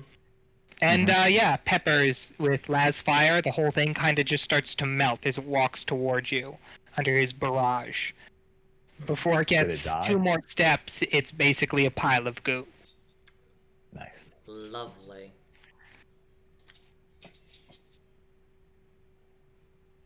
Because yeah, that definitely beat his toughness and armor value. Just a That's little exactly why I made sure that the fucking Valkyrie would be here. Right. So that's 1 down, 2 to go. Yep. bit. Swap to. So whose And- turn is it? It's back to Conrad. Okay, it's back to Connor. Okay. Let me double check my weapon skill. Okay. 35 Okay. doesn't help me, so I'm gonna make 1 attack. That fucking hits. Okay. I was not ready for that. I wasn't ready for this. No, I wasn't, because I only have a 30% chance of actually doing it. It's 2d10 energy damage plus my strength, so that is... Oh, my strength is 35? I forgot about that. So it's 2d10 plus 3 energy damage. Also, to ask you, Mike, I'm going to assume that this thing only has natural weapons, right? It doesn't have actual weapons? Yeah, it only has natural weapons. Okay. That's a Righteous Fury. That's 21 damage. Ow.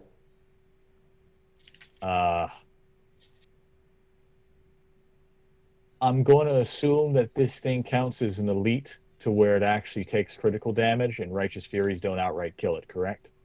Correct. Okay.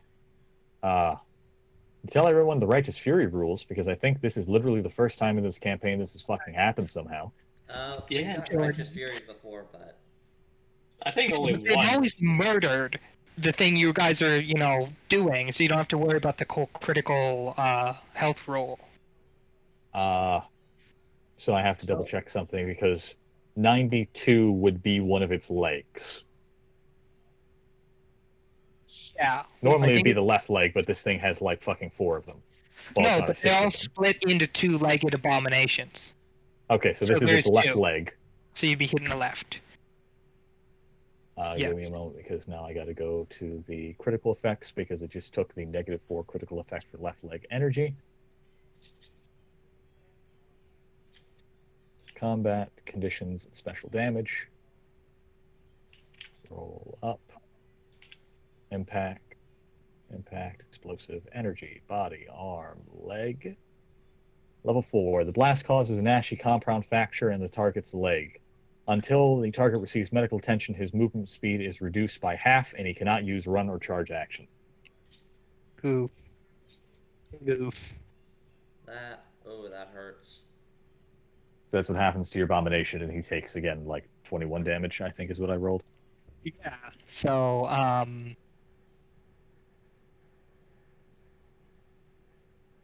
yeah, okay, I got it. I did the math right.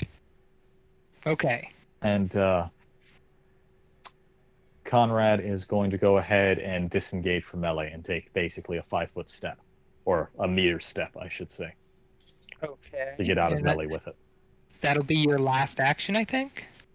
Yes, Okay. Then because you we're have to do a on to Laura. disengage action, otherwise you take an attack of opportunity. And now we're back to Laura. Correct.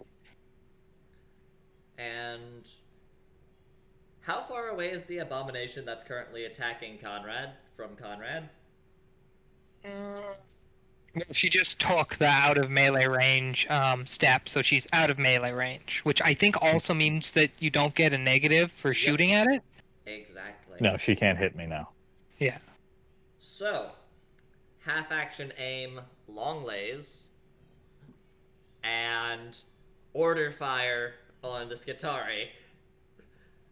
And, You're doing the ones. and that's a pass for my long lays. And what's my degrees of success? Damn it. I have ballistic skill 35, half action, accurate, and What's your ballistic skill, Sterling? 35. The plus 10 from accurate, and the bonuses from grip and stock. It's 2 degrees of success. You get an extra D10. Okay, so D10 and then D10 plus 3. Yep. That's 6 extra energy damage. On top of 5, so that's 11 damage altogether. Felling 2. Felling 4. It Oh, has sorry, AP felling 4. too. And then the Skitari.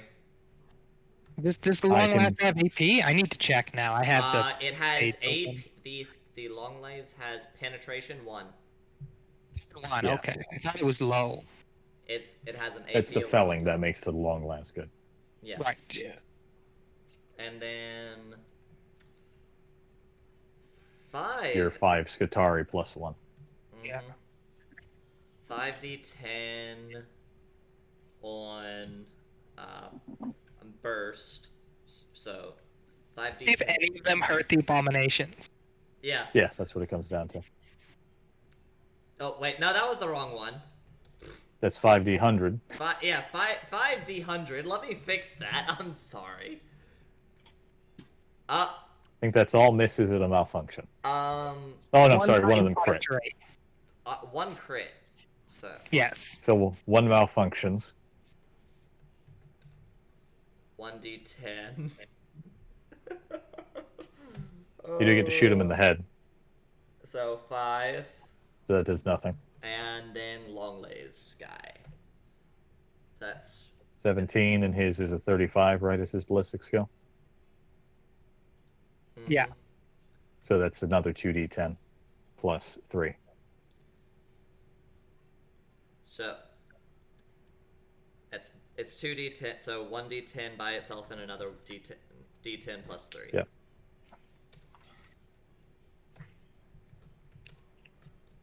So that's 3 plus 10, so that's 13 in total for felling. Yep.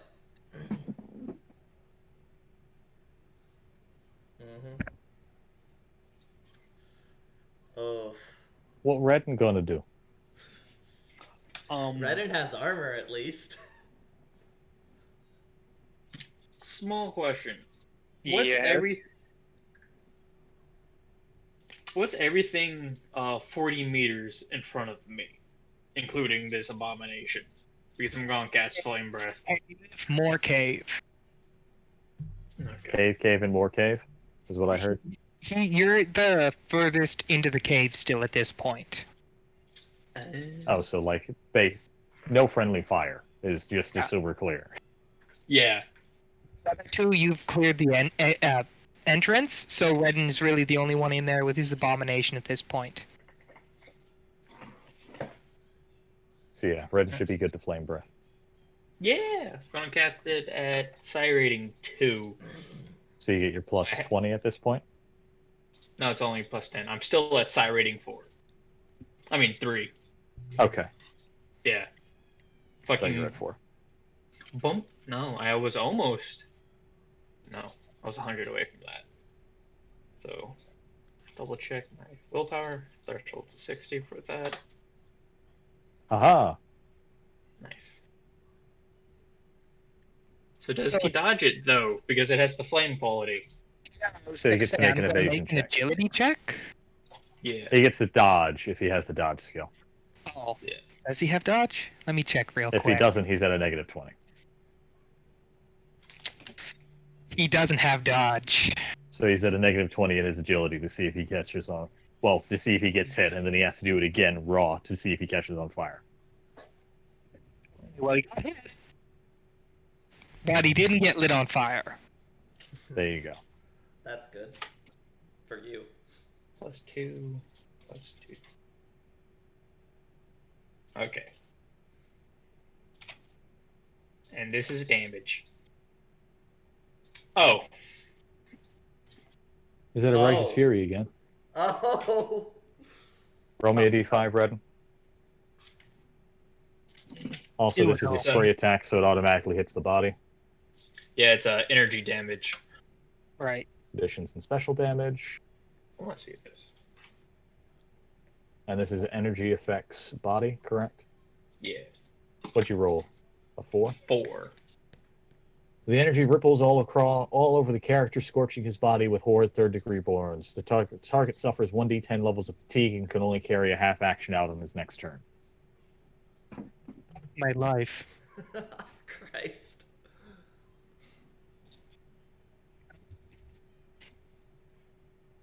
So, all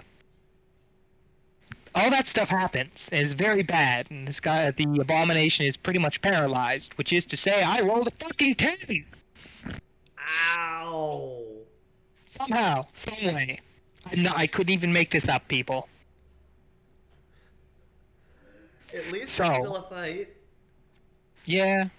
And It's still one up. Reiterate, And just you so I can have killed that all one written man. down. Could you spiel that off again, please? He can only take a half action next turn, and he currently has 10 levels of fatigue. Okay, that's what I want to make sure, the half action part. Okay, thank you. No At problem. least it's been a Uh, fight. Besides that, I think Flame Breath doesn't have felling or pun or anything like that, right? No, Nope, I don't this- believe so. Just So I flame. think the 6... If nothing else, it actually didn't do any damage. No, it did do damage. Huh? It did a lit. No, actually, wait. No, it didn't. It was right Yeah, up on because the 16 mark. versus 16. Damn. Damn. So you have that, if nothing else. So, yeah, the cave's on fucking fire now. We can see. Yes. Oh, this is great. Stingrays? Well, no, it's the Abomination's turn, right? Yep. And I believe you stepped out of the melee range of the 1, so he's going to have to step into melee range again. Yep. Which means It's, he can only make a basic attack? Because he's doing the move action? yeah, I'm pretty sure I can double check for you if you want, but I think lightning just wanna make attack is sure. like a full turn. I believe so too. That's It just what I is. will need to check. Okay, so I'm just doing a normal attack then. Oh, I actually passed for once. Yeah. All right. Conrad hasn't used a reaction this turn, right? I don't think so. Oop. So you can roll to dodge. Congratulations, I fail. Oh shit. Oh no. That's 2 more than my agility. Take 5 more damage. Oh Congratulations. Conrad is at 0. no. Oh, Not in no. crit damage yet, so nothing bad's happened, but if I take another hit, I'm going into crit.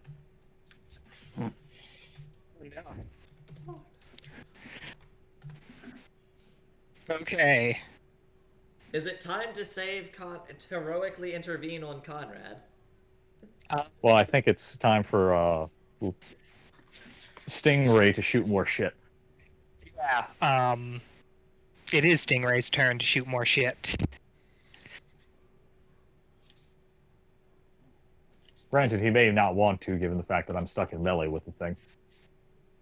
There's always the one that Redden's fighting. That's in a cave. Oh, it's still in the cave. Yeah. That is unseeable. Unless he does some really dangerous ass flying and basically gets on the ground. I mean, if you asked him to. I'm not going to ask him to, I'm just saying. That's the only way he gets a shot. So anyway, actually, it is heads or tails. See if he wants to shoot at you or not. Heads. Well, fucking tails. Okay, so I'm going to assume he fires. Yes, he does fire. He weighs the risk of an angry boss versus actually firing. Versus a dead boss. Right. So, and I already rolled for him, and I did hit, so I need... You gave me the stats for that. Not going all the way to the fucking vehicle section again. Yep.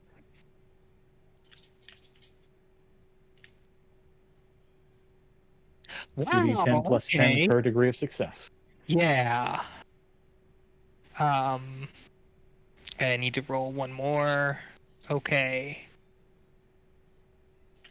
Okay. So, the one abomination that you're fighting goes down in another hail of Laz fire. Again, similarly melting it.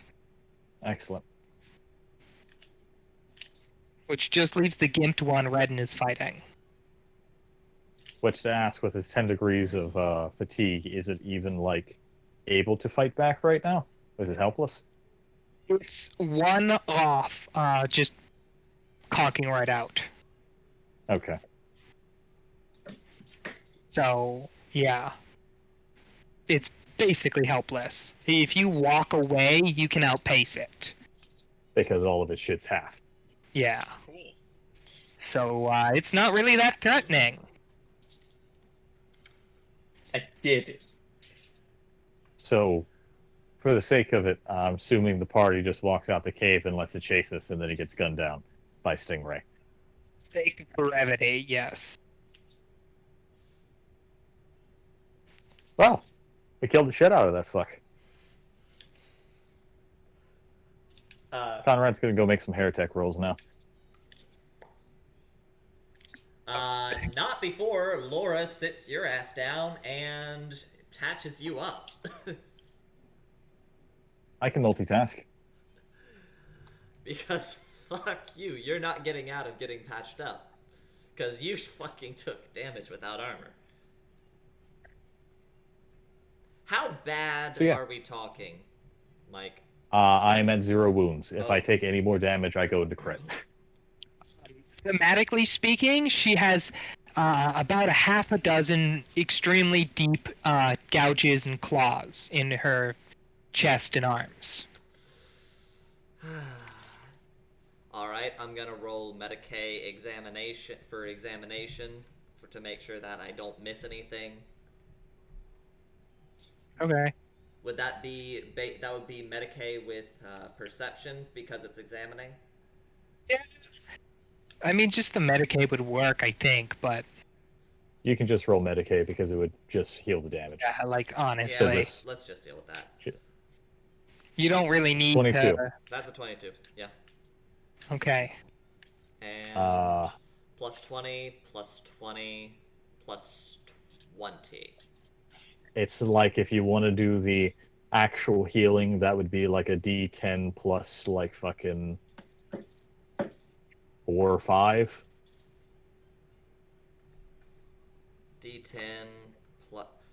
Can you check that for me, actually? Well, it's degrees of success is the base. Yeah. So 22, my intelligence is 35, and I get a plus 60. So it's like 6. So it's a plus Okay. 6. Okay, I fully heal. Yeah, you are fully healed. Congratulations! You aren't losing another limb from gangrene, or probably going to have any kind of cosmetic surgery. Damn. Your chest could be bigger. Ha. Conrad's going to go and examine the abominations. What's left of them, anyway. Yeah, they're all kind of murky puddles on the ground at this point, but Did any of the leg servos survive? what would you even roll to dig through that? Would that be like survival or like That would be what? Heretic. Oh, heretic. Which Yeah, is that attack makes use. sense. Heretic. Yes. Heretic time, I pass. Yes, you do manage to find some. Okay, I'm going to salvage the leg servos and all that good stuff, so Ozra and me... Well, I have something more for Gordon and Ozra to nerd out over. Hey, hey, Magnus. Yes, is a Reverend? peep. I was talking to Oh. Magnus. I was trying to get Magnus's attention. Is a peeping Tom still watching? You get a quick astropathic flash of Magnus in the warp, literally just beating the crap out of this peeping Tom demon. All right, cool. Nice. He's literally just like backhands him. So, do you know who you were fucking with? And then the whole, fade to black. Nice. Okay. Collect our new Sanker boy, get him back on the ship. Right. Well, get him on the Valkyrie, and then make sure that we're around when he starts to regain consciousness. Right. Mhm. You Okay. won't wake up for the duration of the flight, so I'm yeah. rolling to see if Laura starts drinking on the way back up. Right. Well, while you peeps do that, Oh, fuck! Oh, fuck. I'm gonna go to the She bathroom really quick. I should have done that when I was getting water. I know. I'll be back It's in like a minute tops. I'm gonna Okay, grab you go. water too. Okay, so Jordan, yes. I'm asking you, what should I roll to see what kind of alcohol she had in her flask today? Probably something like a D5. That way you can think of the list off the top of your head. 1d5. Okay.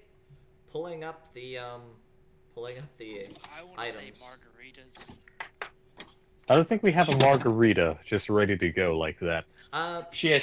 She probably has would, straight- she would probably prepare it ahead of time and just shove it in her flask. No. She Fair. has. If it's margarita, she has two flags. One's the alcohol. The other one's margarita mix. Fair point. Okay. Is that the one that has a umbrella painted on it? Yeah. Probably. No. This is Laura. It's engraved. Yeah, It is you're right. engraved. What do I use for that?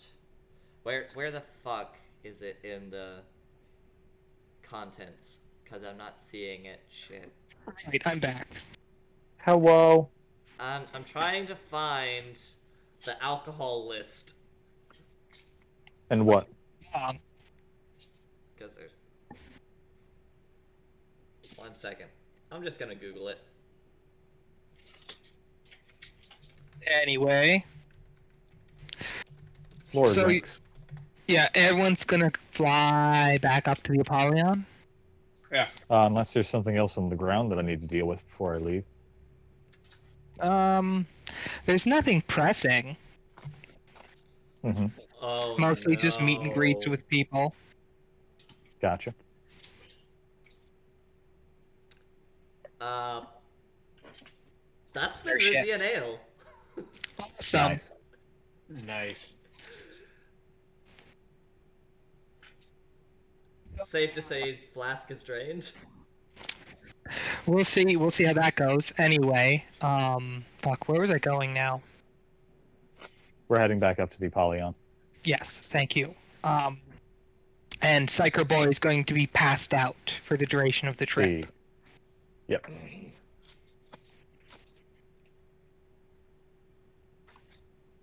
So yeah, it doesn't. Well, it takes a little while, but eventually you're in the hangar, a familiar hangar bay of the Apollyon. Mm-hmm. Thank Go you. ahead and have him taken with me to Gordon's medical bay.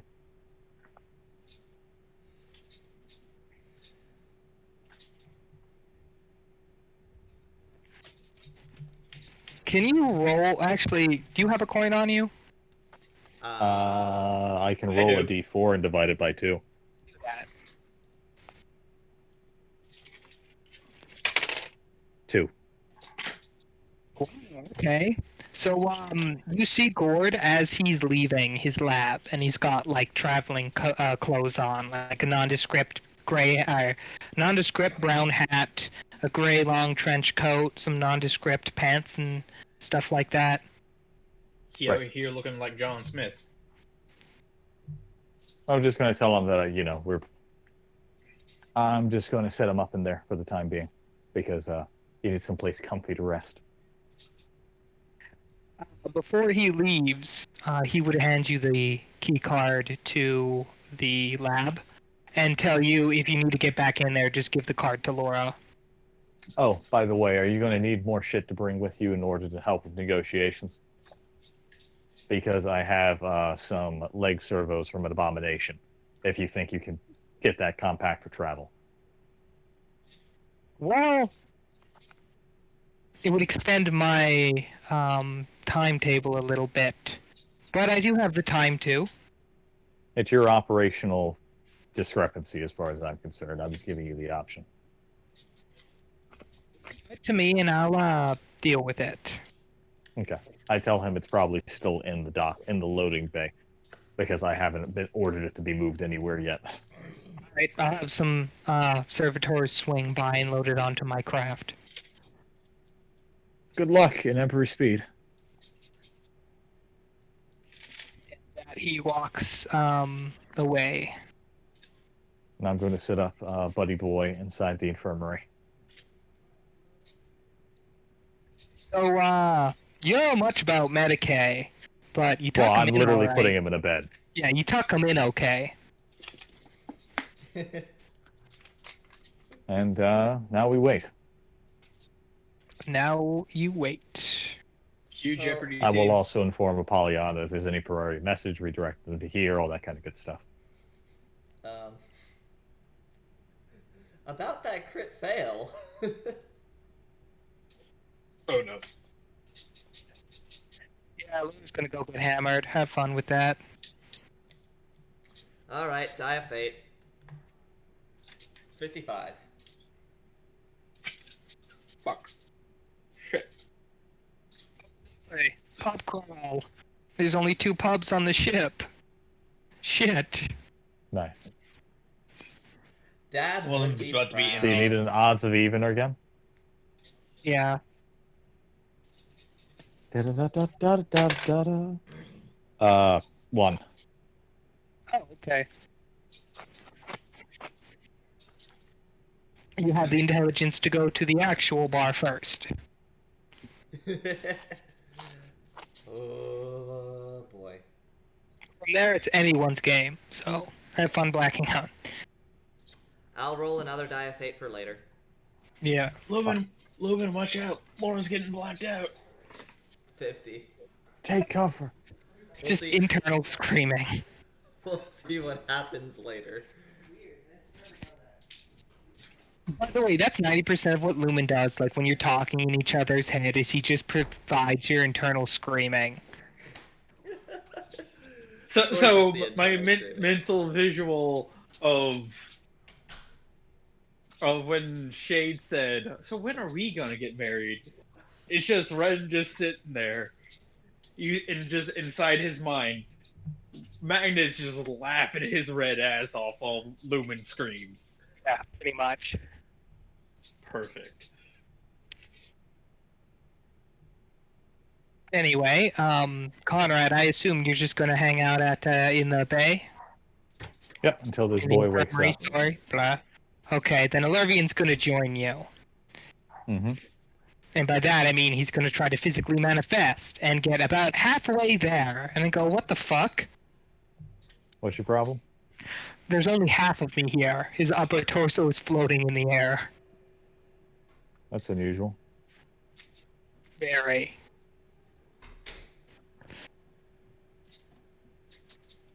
At least I can Got play any- Ghost. Scare the crap out of this guy when he wakes up. I appreciate if you don't. He already foamed at the mouth once today, and I'm not exactly... Can't stop him from having a heart attack. Fine, I'll just lurk in the ceiling. I appreciate it. You have no idea what might be causing that, by the way. I.e. your current condition of only halfway existing. No idea. I'll put some thought into it, though. You still got that empathetic link with Ozra?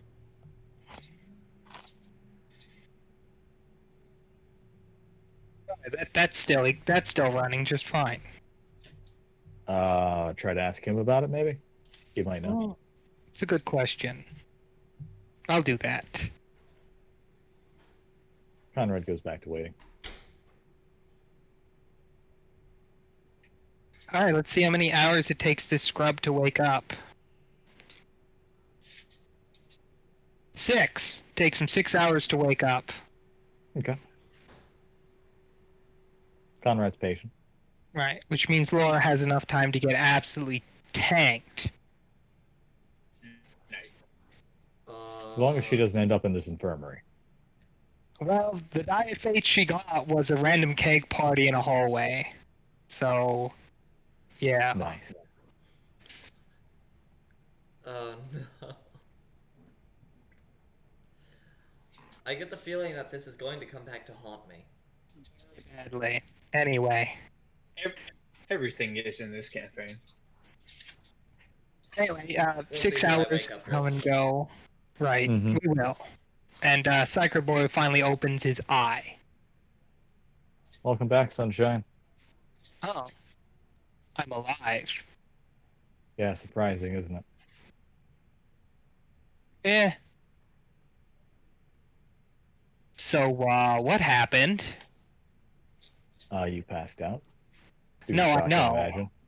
I know I passed out. I just don't know why. The last thing I remember is feeling this overpowering warp present behind me, and then I just blacked out. Oh, that's because you became in direct contact with the Shard of the God Emperor. Yeah, that might do it. Yeah.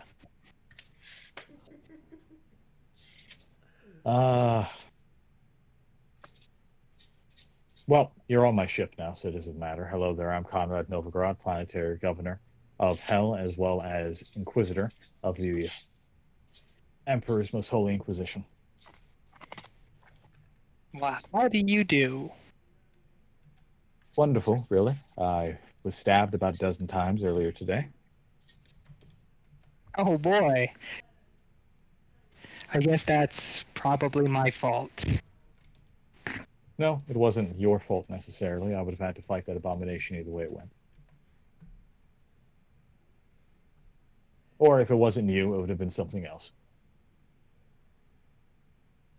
It's never not Right. nothing, as someone likes to say. Or something like that. He says something like that.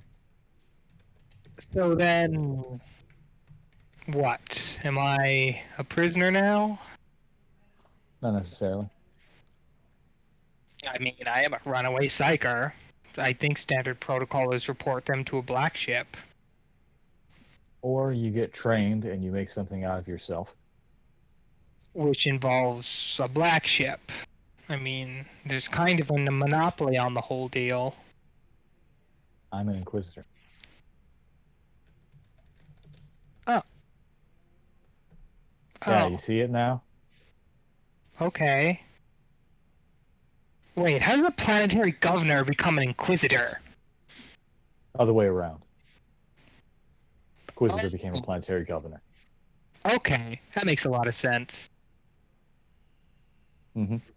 So, what do you want with little old me? Well, I'd rather not send you to a black ship to be fed into the Astronomicon. That'd be nice. So by extension, you become an acolyte. I figure out a way to get you actually properly trained in your powers, because obviously you are a potent psyker in some description, because you were able to control that abomination like it was a puppet on a string. Yeah. I don't know if potent's the right word, but you'd be amazed at what you can do. If nothing else, you're going to be properly trained to where you don't have to worry about, other problems. Does that mean I have to get up out of bed? He flops back. Not yet, it doesn't. Oh, good, because I am beat. The other thing is that we don't exactly have a huge amount of properly trained psychic individuals who could, do what needs to be done with you. And so I'll be looking into that on your behalf, of course. And it seems like you've done this once or twice before. I would guess something like that would be true. So yes, for the time being, make yourself comfortable. Can Conrad just have gotten a second comm bead at some point while waiting for him to wake up? They are common enough, yeah. I'm going to take a comm bead, give it to him, and tell him that it's already dialed to our frequency. If you decide that you want to get out of bed and start moving around, you can use to communicate with me and the rest of the team you met down on the planet. You're in Gordon's office and lab. I'd be surprised if there's not just a box of them right there. True. Or would that be more like the vehicle bay with of Max's voice?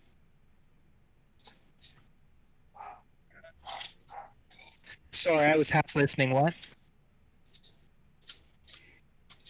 He was talking about there just being a box of whatchamacallit. Tom beads. Yeah. Yeah, maybe. He's weird enough. Anyway, Conrad. Mm-hmm. He would give you his name. Uh-huh. He would, be like, oh, by the way, my name is Thestis. Thestis, got it. Welcome to the Emperor's Most Holy Inquisition, Acolyte. Yada yada. Oh boy.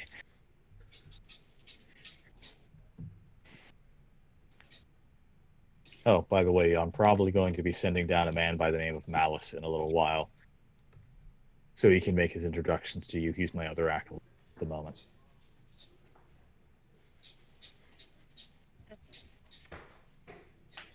Just so you're aware when strangers come through the door. Hey, as long as no one tries to hurt me, I'll be just fine. Yep. At this point, I am going to go ahead and combeat to Malice and ask him what he's doing. Right now, just coordinating the ground troops. Oh, you're down planet side, or are you somewhere on the ship? I'm essentially just running through reports in my room right now. Can't really issue any orders if I don't know what happened. Would you like to come down and meet your fellow acolyte? Have you got another one? Yes, I find them like stray puppies. This one story. Actually, I'm just gonna come see it for myself. Yes. Probably for the best.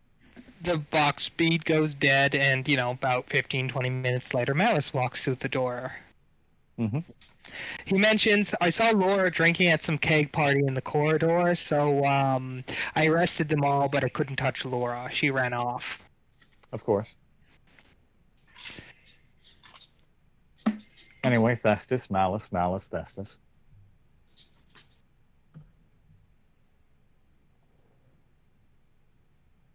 Malice goes and reaches his hand out to shake his hand with Thestis, who does not stick his hand out to shake his hand back.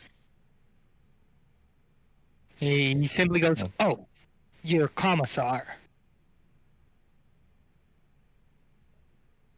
Yes, he does have a big hat.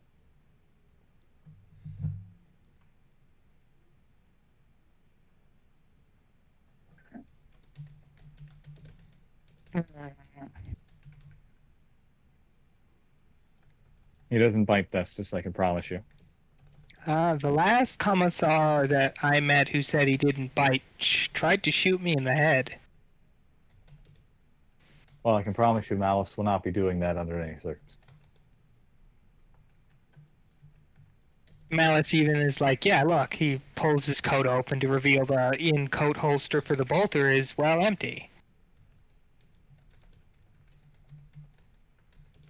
Besides, For I don't Commissar like Malice slamming is... people. I will say that, I will tell Thestis that, luckily for you, Malice for a Commissar isn't particularly zealous in most cases.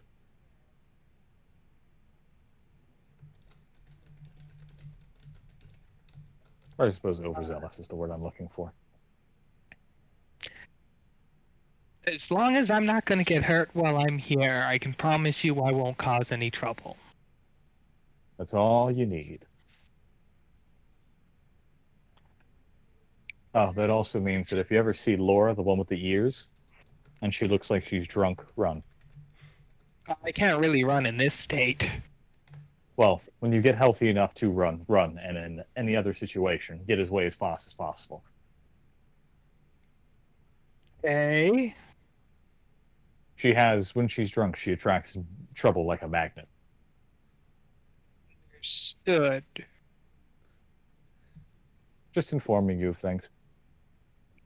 Thanks for keeping me in the light, so to speak.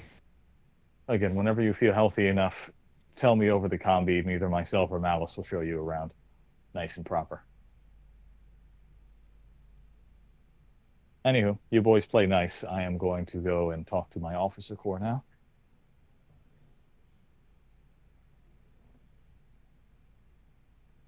Oh boy, a briefing. Mm-hmm.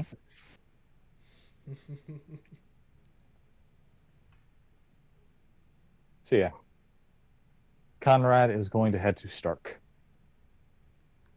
Okay. And basically walk in and be like, how is my favorite astropath doing today? Well, I'm currently working on deciphering the message from Barnabas's team. Oh, excellent. Yes, we finally got it received, but the bugger uses a hell of an encryption. Because he's a paranoid nutcase. Right. Can't blame him. And why would the astropath need the key? Oh no. Oh no.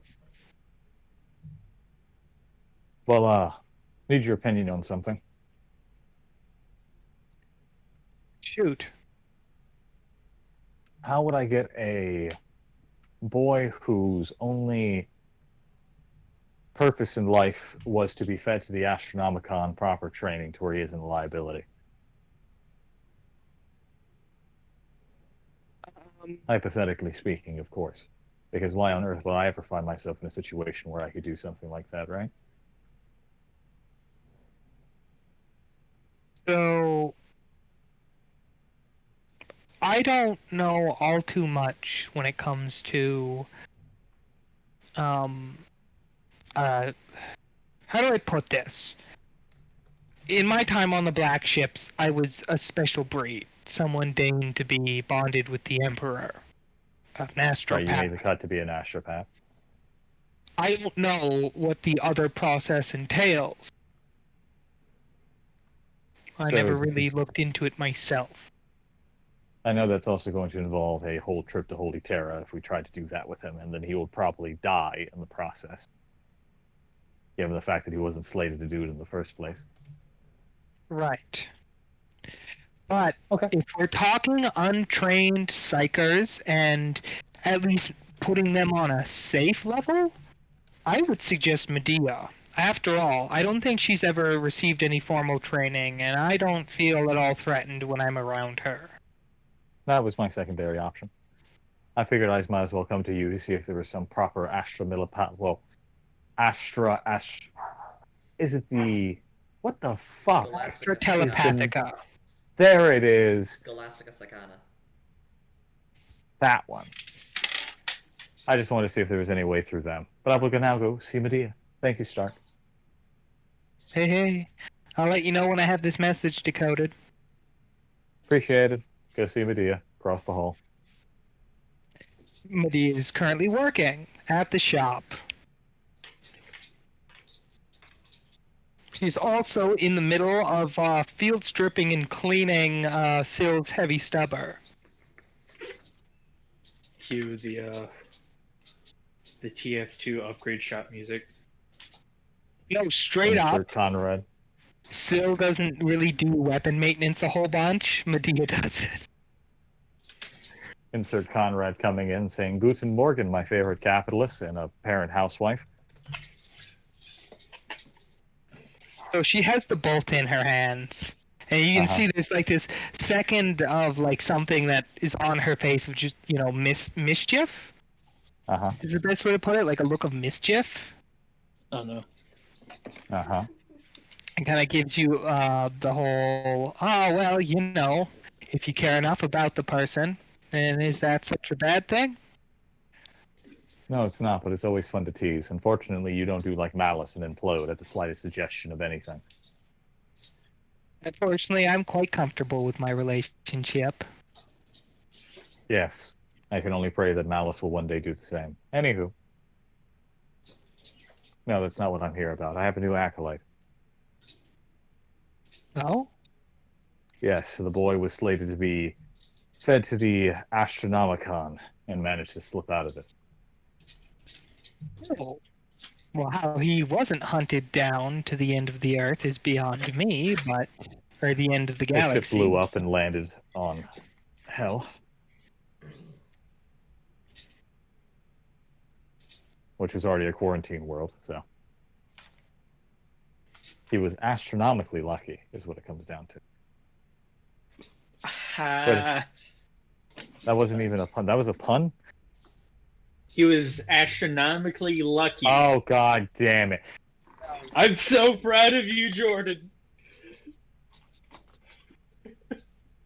Conrad apologized to Medea for that accidental pun.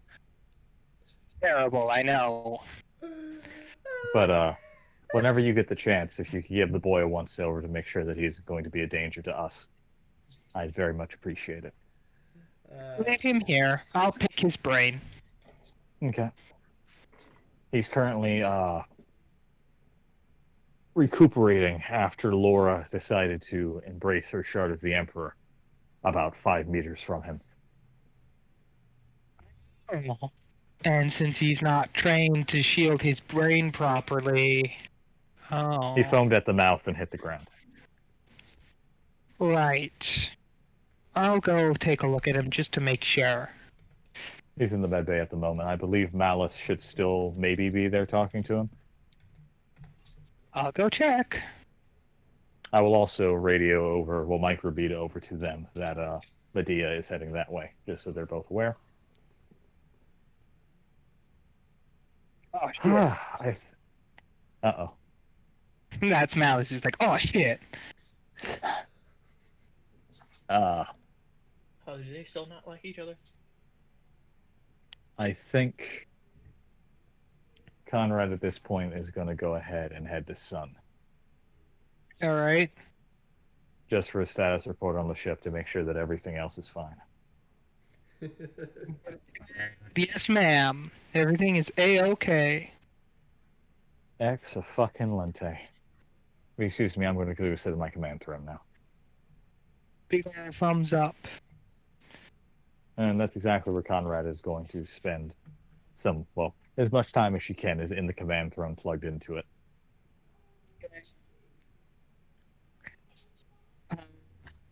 Mother-daughter bonding time. Yep. Right. Now, nothing really interesting is going to happen for the next couple hours until Stark decodes that message, so if no one has anything they want to do, I'm just going to skip to that. The D12 was to see where Laura finally ends up. Okay.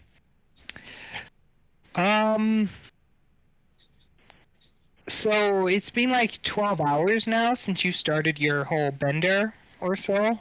Yeah. About a half a day. And it's at this point where you actually blackout. Uh-huh. Nice. Which means 4 more hours, give or take, and we'll see where that 11 took you. Oh, God. Which is conveniently how long it takes for that message to be decoded, so... Haha. Haha. Oh, dear. Also, I'm going to assume that nothing bad happens to our boy. Thesis. Yeah, no, Medea checks Thestis over, and aside from him being a blockhead, he's okay. Okay.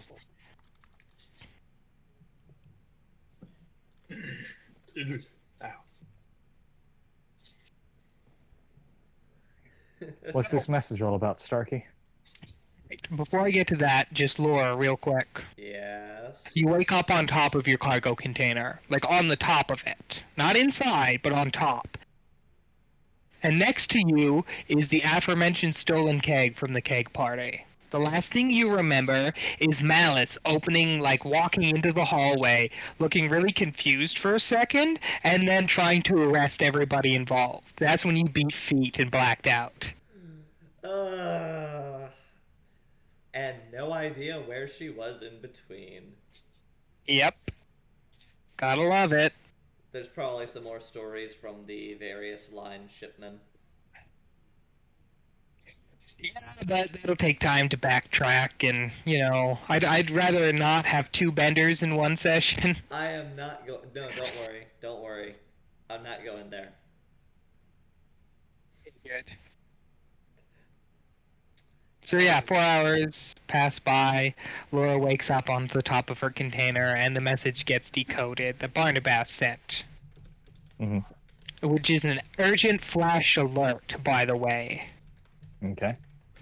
Which is Heretic fleet has entered the system of Syl's homeworld. Send immediate help.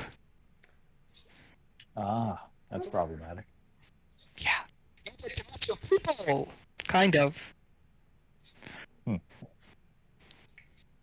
Yes, his report is extremely short. It's only 2 sentences long, and it is just a flash urgent alert that Heretic fleet has appeared in Syl's homeworld system. Uh-oh.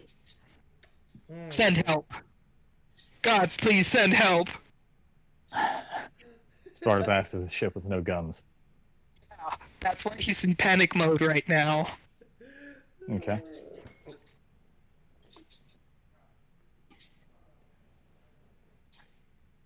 So yeah. Oof. Okay. I think I know what Conrad's going to do. Yeah.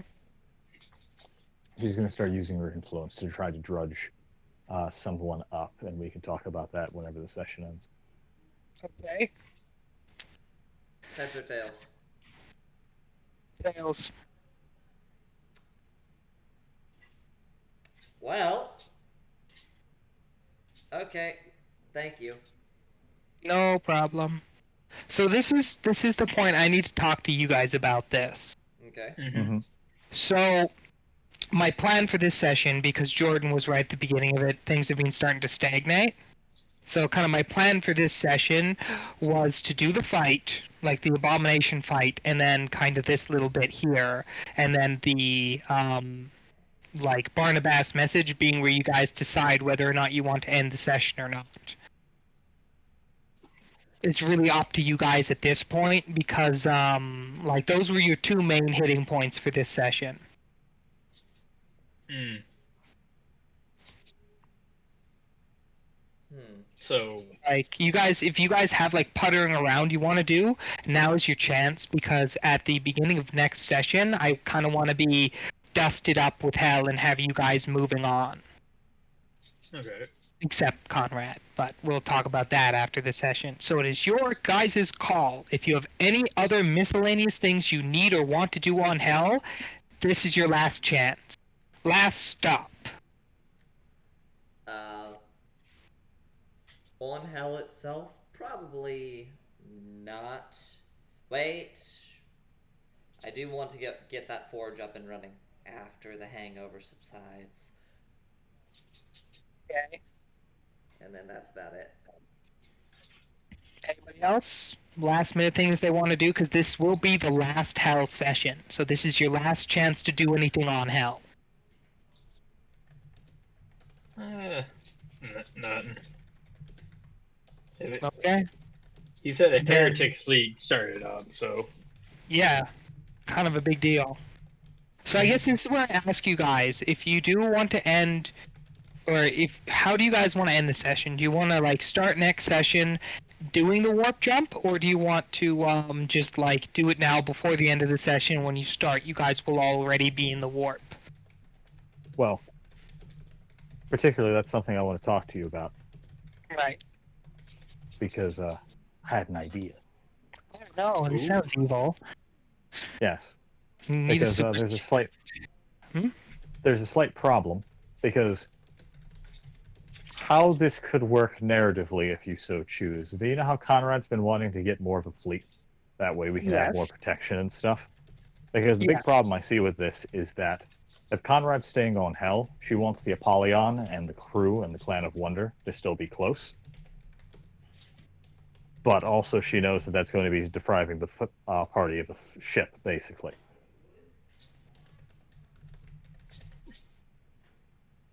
Basically, what are your thoughts on Conrad have basically used all her influence that she currently has accumulated to call in that reinforcement-esque character as that pirate that I've been trying to, well, basically that pirate reinforcement ship that I've been trying to get a hold of for a little while. All right, that's fair enough. If you want to dump all your influence on it, you can. Does the party have any problem with that? Because basically how it would work is that the Apollyon and Conrad and all the NPCs therefore attached are probably going to stay around Hell, and the Pax Romana and my reinforcement character in their ship is going to be what takes you to Syl's planet. And they're going to be listening to you guys because you guys are going to be the actual Inquisition. Okay. small problem with the The Reddit. root? Yep.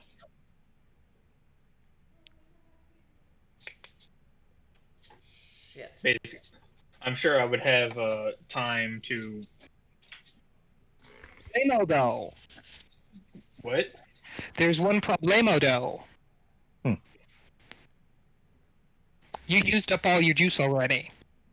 You gotta fill the tank, so to speak. It'd still take about 2 months to do that. So Sorry. For close the app by accident. What's the problem? use the route after you've traveled again. Like you have to travel through the warp. Your route the has no Apollyon. But juice. the thing I was alluding to was like the route's the reason I can use my watch. Can he still utilize the root even if he's nowhere close to the Apollyon and halfway across the galaxy, basically? It's basically two entangled quantum particles, so yes. Okay. Your ship could be in the fucking warp, and you could still use The your watch time as powers. usual. Mm-hmm. That answers that question. Yes, that's not an issue.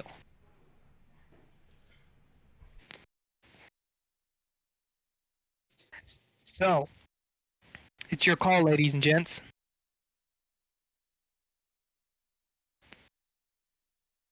Well, if Conrad's going to get basically other ships to take us, start preparing to go on those. Yeah, because you guys will still have the Pax Romana if you want to stay on that one. Yeah. You can stay on the Again. cruiser if you wish, but most of its actual like ground forces will be diverted on Hell. Mm-hmm. How much of that can we afford to sacrifice? Is Conrad's question. I.e., how much can we send back to the Guys. Pax Romana to have with the? Huh? You can give up 500 guys plus the 500 crew members that are on the Pax Romana, for a grand total of about 1,000 spare hands. Mm-hmm. Okay. That still leaves me with an The effective ships fighting in your force. little fleet, the Pax Romana is undermanned. Okay. Anyway, so that's what you're going to do. You're going to spend your influence to do the reinforcement character, and that'll be the pirate with the ship that goes with the Pax Romana. So yeah. It transports the party. Are you gonna go to the bathroom again? I know. I'm sorry. I promise I'm not drinking. Well, that's Well, you happening. guys kind of get your luggage order in check. You know, figure out what luggage you want to take with you. Because remember, anything you don't take with you will stay on the Apollyon. Mm-hmm. Yep. Should I run like a 60-second ad break or some shit? You That's do up to you. you. I'm going to the bathroom. Okay, it's running. I was just thinking about it, and it's the best way I can see Conrad's character working like this, and also getting us the reinforcement character. Mm-hmm. Yeah. And while that is running, I'm gonna go ahead and grab some water. Still think that I may or may not open up Rogue Trader and build the ship in there.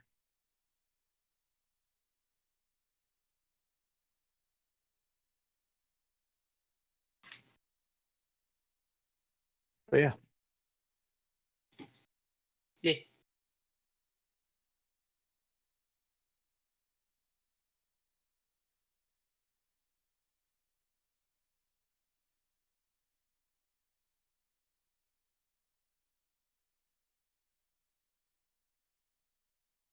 What's Redden bringing with him? Basically everything. See, most of his stuff can just be thrown into a single suitcase. Pretty much, you don't really have that much equipment, and whatever can't be thrown in the suitcase, which is say guns, you can just carry on you. That's the thing. It's probably mostly just the guns. Right.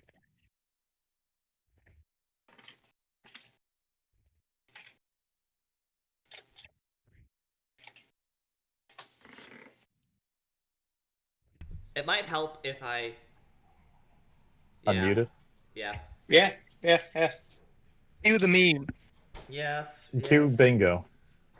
Do the meme. I'm not even sure the ad break did anything. Nice. No, it's the other meme. Say the line. Say the line, Bart. No. But yes. All right, and again, let you guys know, the list you are compiling right now will be your de facto inventory until the Apollyon shows back up. Yeah. Something I do need. Oh, sorry, go ahead. Well, something I need to ask you, Mike, is the fact that do you want me to build a ship in Rogue Trader, so you have an idea of what we're working? You've got a week to do it. Yeah, that would Okay. be pretty cool if you have the free time to. I'll have time to probably do tonight after the session is kind of go over the character and kind of, while you're rolling it, kind of be like, yeah, so I know what I'm dealing with as well. Gotcha. But I think building a ship in Rogue Trader will take a little longer, so... I mean, it's not actually that bad. It's just that I'm assuming I should limit myself to the same size as the Apollyon, which is a Corvette, not cruiser. Yes. It's a Yeah. frigate. Oh, it's a frigate? It's a sword Yeah, class. it's a frigate. Is that a step above or below? That's Above, I believe? It's Yeah. above. Okay.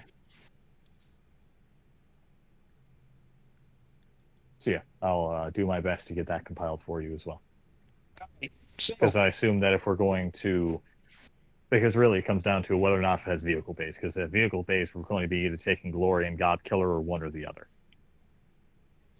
all right, then you guys can like get your personal inventories filled out, and then when we get the ship thing figured out next week, I'll say whether, if it has a vehicle bay, you'll bring it. You can decide to bring a vehicle then if you want. You know the best part about living in a shipping container? Your house is very easy to move. Yes. Oh, speaking of moving, I'm gonna let Lumen and Shade know. Hey, pack your bags. We're going on an adventure. Then Lumen's like, "What bags? I own nothing." You own that weird shotgun, handgun, and your coat. It's like, "Oh, it's you? What? Oh, bastard!" No, I didn't hear what he said. Oh, Lumen is accusing you of going through his coat without his permission. Okay. I Did you was not get the you. note? I did, but still. So of course I went through it. So rude. He's being an asshole. Is he?